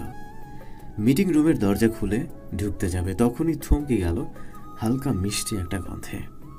চোখ তুলে তাকাতেই যেন সে চমকে গেল। হালকা ব্লু শাড়িতে অসম্ভব সুন্দর লাগছে তাকে। নিজেকে সামলে নেয় মেঘ। বৃষ্টির বেশ অস্বস্তি লাগছে মেঘকে দেখে। অলিভিয়া এগিয়ে গিয়ে বৃষ্টির সাথে কথা বলতে লাগলো। মেঘ চুপচাপ একটা চেয়ারে বসে পড়ল। তার চোখ দুটো বৃষ্টিতে নিবদ্ধ। অলিভিয়া বৃষ্টিকে প্রেজেন্টেশন দেখাচ্ছে। কথার ফাঁকে বৃষ্টি মেঘের দিকে বারবার নজর দিচ্ছে। প্রেজেন্টেশন শেষে বৃষ্টি ডিল ফাইনাল করল। অলিভিয়া বেশ খুশি। এই ডিলটা থেকে তাদের কোম্পানি অনেক লাভ করতে পারবে, কিন্তু মেঘ একঘেয়ে বসে আছে। অলিভিয়া হাত ধরে টানছে মেঘকে ওঠার জন্য। মেঘ চোখ তুলে তাকাতেই অলিভিয়া হাত ছেড়ে দিয়ে সোজা হয়ে দাঁড়ালো। মেঘ কি জানি ভেবে অলিভিয়ার কোমরে হাত দিয়ে পেঁচিয়ে নিল। মুহূর্তেই বৃষ্টির মুখটা মলিন হয়ে গেল। ঠোঁটের কোণ তবুও যথাসাধ্য হাসি করে ধরে রেখেছে সে। মেঘ বেরোতে যাবে তখন রোদ দৌড়ে এসে পাপা পাপা বলে 2 হাত মেঘের দিকে বাড়িয়ে দিল। মেঘ আর নিজেকে আটকাতে পারল না। টুপ করে রোদকে কোলে তুলে নিয়ে আদর করতে লাগলো। রোদও মেঘের কোলে উঠে দুষ্টুমি করতে লাগলো। আধো আধো বলে কথা বলছে আর খিলখিল করে হাসছে। তা দেখে মেঘও হাসছে। বৃষ্টির ঠোঁটে অজান্তেই হাসি ফুটে উঠল। অলিভিয়ার দিকে তাকাতেই দেখল সে ভ্রু কুঁচকে মেঘ আর রোদকে দেখছে। বৃষ্টি এগিয়ে গিয়ে রোদকে মেঘের কোল থেকে নামিয়ে নিল। মেঘ বেশ বিরক্ত হলো ব্যাপারটাতে, কিন্তু বৃষ্টিকে দেখে সেখান থেকে বের হয়ে চলে গেল। অলিভিয়াও ছুট লাগালো মেঘের পিছে পিছে। মেঘ চলে যেতেই বৃষ্টি রোদকে কোল থেকে নামিয়ে বলল, ওনাকে আর পাপা বলবে না Rod. But mamma. No. Okay mamma. Rod মুখ ফুলিয়ে সেখান থেকে চলে গেল। বিছানায় বসে টেবিল ল্যাম্প অন অফ করছে মেঘ। রোদের কথা ভাবছে সে। কত কিউট বাচ্চাটা। যখন সে তার ছোট ছোট হাত দুটো দিয়ে মেঘের গাল ছুঁয়ে দিচ্ছিল, একটা অন্যরকম অনুভূতি কাজ করছিল তার মাঝে। ইচ্ছে করছিল পুচ্ছিটাকে বুকের মধ্যে জড়িয়ে রাখতে। দরজায় দুটো টোকার আওয়াজ পেয়ে মাথা তুলে তাকালো মেঘ। পারমিশনের অভ্যাস কবে থেকে করলি? তুই যখন থেকে নিজের অস্তিত্বকে চিনতে ভুল করলি তখন থেকে। কথাগুলো বলে ভেতরে আসলো রেওয়াজ। মানে? মেঘ, রোদ তো ছেলে। মেঘ বিছানা থেকে নেমে গিয়ে একটা বিয়ারের বোতল খুলে বেশ খানিকটা মদ ঢেলে নিল গ্লাসে। রোদ আমার ছেলে না রেওয়াজ, রোদ আয়াত চৌধুরীর ছেলে। মেঘ, তোর ধারণাও নেই তুই কি বলছিস। আছে রেওয়াজ, অনেক ভালো করে জানা আছে, বরং এটা বলবো তুই কিছুই জানিস না। মেঘ, আয়াত চৌধুরী ডিপিএস ট্র্যাক করে আমি সেদিন গিয়ে হাজির হয় হোটেল ডায়মন্ডে। হোটেলে পা রাখতেই চোখ পড়ে রিসেপশনের দিকে। আয়াত চৌধুরী পার্সোনাল সেক্রেটারি মিস্টার মাহবুব বসে পেপার পড়ছেন। উনি আমাকে দেখতেই একটা নোংরা হাসি দিলেন। আমি কোনো কথা না বলে আগতে লাগলাম। 304 নম্বর রুম, 3rd ফ্লোর, হাতের ডানের রুম। কথাটা শুনেই থমকে গেলাম। পিছন ফিরে তাকাতেই একটা বাঁকা হাসি দিয়ে মাহবুব বলে উঠল, আই থিঙ্ক আপনি খুঁজে পাবেন না, আমি নিয়ে যাচ্ছি, চলুন। তবে মিস্টার ম্যাক, একটা জিনিস মানতে হবে, আপনি অনেক লাকি, কারণ আপনার ওয়াইফ অনেক সেন্সেবল। ওনার এই স্টেপে আপনার চাকরিও বেঁচে যাবে, আর আপনার ওয়াইফও সাময়িক এনজয়মেন্ট হবে। কথাটা শোনার পর যে কোনো স্বামীর পক্ষে সম্ভব না নিজেকে ধরে রাখার। জোরে একটা চিৎকার দিয়ে কলার চেপে ধরলাম ওনার। সাথে সাথে কয়েকজন সিকিউরিটি গার্ড এসে আমার হাত চেপে ধরল। মিস্টার মাহবুব হাতের ইশারা করতেই আমাকে টেনে হিঁচড়ে 304 নম্বর রুমের মধ্যে নিয়ে যাওয়া হলো। রুমে দরজা ঢুকে পড়তেই আয়াত চৌধুরী দরজা খুলে দিল। তার পরনে একটা নাইস গাউন আর হাতে ওয়াইনের গ্লাস। আর একটু ভিতরে উঁকি মারতেই আমি থমকে গেলাম। আমার হাত পা অবশ হয়ে আসলো। বিছানায় বৃষ্টি আচ্ছা অবস্থায় পড়ে আছে। তার পরনে ক্লিপলেস ব্লাউজ আর হালকা সিল্কের শাড়ি। বৃষ্টি হয়তো আমাকে দেখার জন্য মোটেও প্রস্তুত ছিল না। আমাকে দেখে সে চমকে গেল। কোনো রকমে সোজা হয়ে বসে সে কিছু একটা লুকোনোর চেষ্টা করতে লাগলো। বৃষ্টির চেহারায় ভারী মেকআপ, গায়ে পারফিউমের মন বাঁধানো গন্ধ। যে কোনো ছেলেকেই সে ঘায়েল করতে প্রস্তুত। আমি অবাক চোখে বৃষ্টির দিকে তাকিয়ে আছি। আমি কিছু বলতে চাবো, তার আগে বৃষ্টি বলে উঠল, তুমি এখানে কেন মেঘ? কেন? আমার উপস্থিতি বুঝে তোমার সহ্য হচ্ছে না? মেঘ, তোমার মাথা ঠিক নেই এখন, তুমি বাসায় যাও, আমি পরে তোমার সাথে কথা বলবো। কথা বলার মতো কিছু বেঁচে আছে বৃষ্টি? আমার যে জানার যা বোঝার তা অনেক আগেই বুঝে নিয়েছি। শুধু তোমার কাছে একটা কথা জানতে চাই, আমার ভালোবাসা কি কমতে ছিল যার জন্য তুমি আজ এই ঘরে আবদ্ধ? দেখো মেঘ, তুমি বাসায় যাও। তোমার কি বিবেকে একটু আঘাত করেনি? কিভাবে পারলে তুমি? প্রশ্নটা তো আমার তোমাকে করা উচিত মেঘ। আমি চোখে মুখে বিস্ময় ফুটিয়ে বললাম, মানে? মেঘ, তোমার স্যালারি মাত্র 60,000 টাকা, যার বেশিরভাগটাই চলে যায় তোমার অসুস্থ মায়ের চিকিৎসা করতে আর সংসার চালাতে। বলি, আমার নিজেরও তো কিছু শখ আহ্লাদ আছে। তোমার জবটা চলে গেলে তো পেটের ভাত জোটানোটাই মুশকিল হয়ে যাবে। সেই জন্য আমি এই সিদ্ধান্ত নিয়েছি। বৃষ্টির কথাগুলো শুনে আমি নিজের রাগ ধরে রাখতে পারিনি। কষে দুটো থাপ্পড় বসিয়ে দিয়েছি। বৃষ্টির ফর্সা কাল দুটো মুহূর্তে লাল হয়ে গেল। আমি কিছু না বলে সেখান থেকে চলে আসলাম। নিজেকে প্রচণ্ড ছোট মনে হচ্ছিল। ঘৃণা ধরে গিয়েছিল নিজের উপর। আমি চেয়েছিলাম মা কিনে দূরে কোথাও চলে যেতে, কিন্তু মা বৃষ্টিকে ছাড়া কোথাও যেতে নারাজ। বাধ্য হয়ে আমি নিজেকে গুটিয়ে নিয়ে উড়াল দিলাম অস্ট্রেলিয়ায়। কথাগুলো বলে চুপটি করে গেল মেঘ। চোখ দিয়ে অঝরে পানি ঝরছে। হালকা লালচে বর্ণ ধারণ করে আছে চোখ দুটো। হাতের সিগারেটটা অনেক আগেই নিজেকে ছাই বানিয়ে ফেলেছে। রেওয়াজ অনেকটা নিশ্চুপ হয়ে কথাগুলো শুনছিল। মেঘ কিছুটা সময় চুপ করে বসেছিল। হঠাৎ পেছনে ঘুরে তাকাতে রেওয়াজ প্রশ্ন করে উঠল, তুই হুট করে জব ছেড়ে চলে আসার পরেও আয়াত চৌধুরী তোর নামে কেস ফাইল করলো না কেন? এমন একটা প্রশ্নের জন্য মেঘ মোটেও প্রস্তুত ছিল না। সবটা জানার পর তোর এই প্রশ্নটা আমার কাছে যুক্তিহীন মনে হচ্ছিল। পাঁচ আন্টি বা এখন কোথায়, কেমন আছে? মা তো ডিল ফাইনাল না হওয়ার আগেই কোন কোম্পানি তোর রেজিগনেশন লেটার অ্যাকসেপ্ট করে নিল। কথাগুলো শুনে মেঘ বড়সড় একটা ধাক্কা খেল।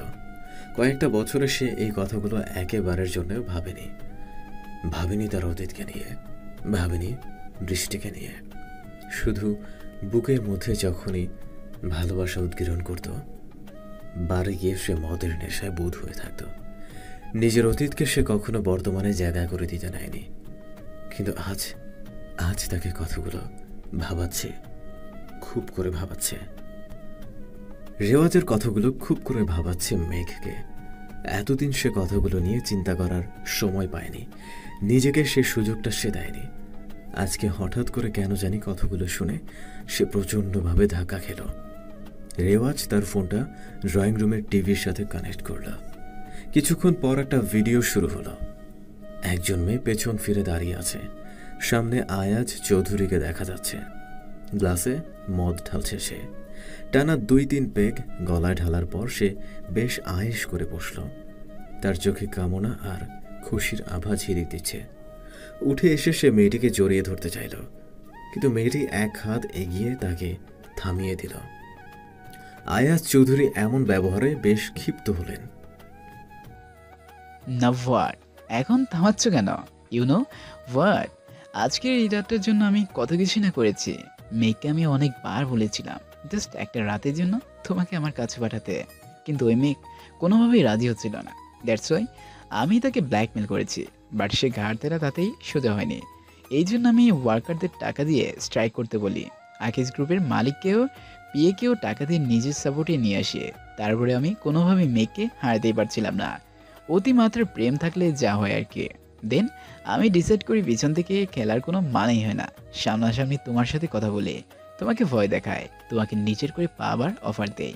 অ্যান্ড ইউনো বৃষ্টি, তুমি অনিচ্ছা সত্ত্বেও আমার অফারটা মেনে নাও, জাস্ট মেঘকে বাঁচানোর জন্য। না come on Brishti, don't make me force you. শেষের কথাগুলো শুনে মেঘের হাত থেকে ফোন পড়ে গেল। 2 হাঁটুর উপর ভর করে মাটিতে বসে পড়ল। চোখ থেকে টপ টপ করে পানি পড়ছে তার। পারছে না সে সবটা অস্বীকার করতে। মস্তিষ্ক তাকে বারবার অস্বীকৃতি জানাচ্ছে, কিন্তু মন তাকে অনবরত দোষারোপ করছে। কুরে করে খাচ্ছে তাকে, ইচ্ছে করছে তার সব কুড়িয়ে দিতে। রেওয়াজ তার পাশে বসে কাঁধে আলতো করে হাত রাখল। মুহূর্তে মেঘ তাকে জড়িয়ে ধরে হাউমাউ করে কেঁদে দিল। আমি এগুলো কিভাবে করতে পারলাম রেওয়াজ? কিভাবে পারলাম বৃষ্টিকে অবিশ্বাস করতে? যে মেয়েটা আমাকে নিজের চেয়েও বেশি ভালোবাসলো, তার জন্য এত কিছু করলো, আমি কিনা তাকেই। রোদ আর বৃষ্টি খেলছে। মিসেস রহমান বসে বসে তাদের খুনসুটি দেখছেন। রোদের বলটা গড়িয়ে গিয়ে কারো পায়ে গিয়ে ঠেকল। রোদ মাথা তুলে তাকাতেই মেঘকে দেখতে পেয়ে খুশিতে চেঁচিয়ে উঠল, বাবা। দৌড়ে গিয়ে সে মেঘের কোলে উঠল। কলিজার টুকরোকে নিজের বুকে ছড়িয়ে নিল মেঘ। এলো পাথারে চুমু খাচ্ছে সে রোদের মুখে। বৃষ্টি হাঁ হয়ে সব দেখছে, তার চোখে পানির টলমল করছে। মিসেস রহমান ছেলেকে পেয়ে খুশিতে কেঁদে দিলেন। বৃষ্টি দৌড়ে চলে গেল রুমে। এক কোণে দাঁড়িয়ে কাঁদছে সে। 5 বছরের অপেক্ষার আজ অবসান ঘটেছে। সেই সাথে বুকে জমে থাকা ব্যথাগুলো মাথা চারা দিচ্ছে। কোমরে কারো শীতল হাতের ছোঁয়া পেয়ে পেছন ফিরে জড়িয়ে ধরল সে। মেঘের কোটে খামচে ধরেছে সে। চোখের পানিতে শার্ট ভিজে যাচ্ছে। মেঘও বা কম কিসে, সেও বৃষ্টির সাথে তাল মিলিয়ে অশ্রু বিসর্জন দিচ্ছে। 2 হাতে শক্ত করে নিজের মধ্যে মিশিয়ে নিচ্ছে সে বৃষ্টিকে। আই এম সরি বৃষ্টি, আমাকে মাফ করে দাও প্লিজ। আমার উচিত ছিল তোমাকে বিশ্বাস করা, তোমার ভালোবাসে ভরসা রাখা। আই এম সরি বৃষ্টি। আই লাভ ইউ মেঘ। অস্ফুট স্বরে কথাটা বের হয়ে আসলো বৃষ্টির মুখ থেকে। মেঘ যেন থমকে গেল কথাটা শুনে। ভেবেছিল হয়তো বৃষ্টি অভিমানের ঝোলা খুলে বসবে, অথচ সে কিনা। বৃষ্টি তুমি? মেঘ, আমি তোমার অর্ধাঙ্গিনী। মেঘ হালকা হেসে বলল, হ্যাঁ, আমার অর্ধাঙ্গিনী, an ideal wife, and my perfect mother. কথাটা বলেই গুটিসুটি পায়ে দৌড়ে গেল রোদ। মেঘ আর বৃষ্টি রোদের কথা শুনে হেসে ফেলল। মেঘের কোলে চড়ে বৃষ্টির গলা জড়িয়ে ধরল রোদ। হুট করে রেওয়াজের কাঁধ থেকে মাথা তুলে তার ফোনটা ছুঁড়ে মারল মেঘ। এরকম কিছুই রেওয়াজ আশা করেনি। মেঘ হঠাৎ করে চেঁচিয়ে উঠল, আমি মানি না, এসব মিথ্যে, সব মিথ্যে। মেঘ, তুই অস্বীকার করলেও সত্যটা পাল্টে যাবে না।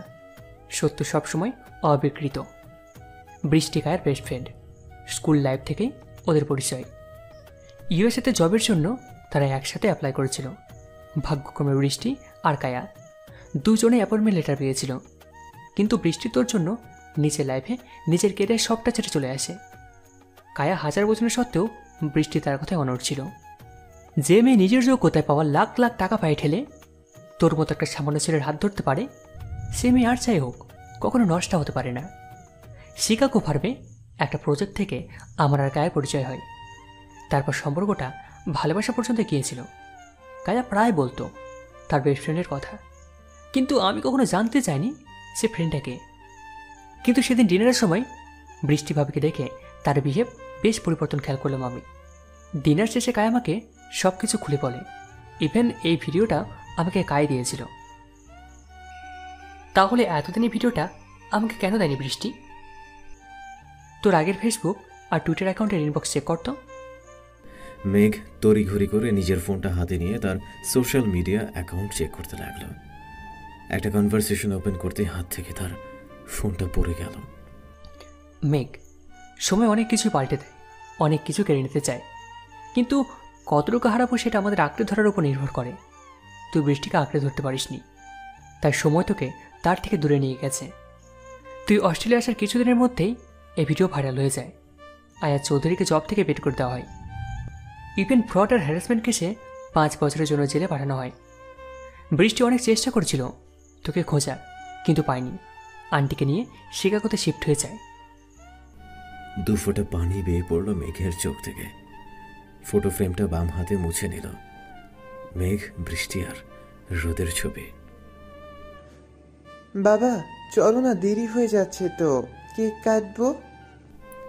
রোদের ডাক শুনে ফ্রেমটা বেড সাইডে রেখে গেল মেঘ। নিচে নামতে দেখতে পেল রোদ তার ফ্রেন্ডদের সাথে খেলছে। বৃষ্টি হাসি মুখে সবার সাথে পরিচিত হচ্ছে। ওয়েস্টার্ন ড্রেসের ভিড়ে সাদা শাড়িতে বৃষ্টি সবার নজর কাড়ছে। মেঘ সিঁড়ি বেয়ে নিচে নেমে গিয়ে বৃষ্টির পাশে দাঁড়ালো।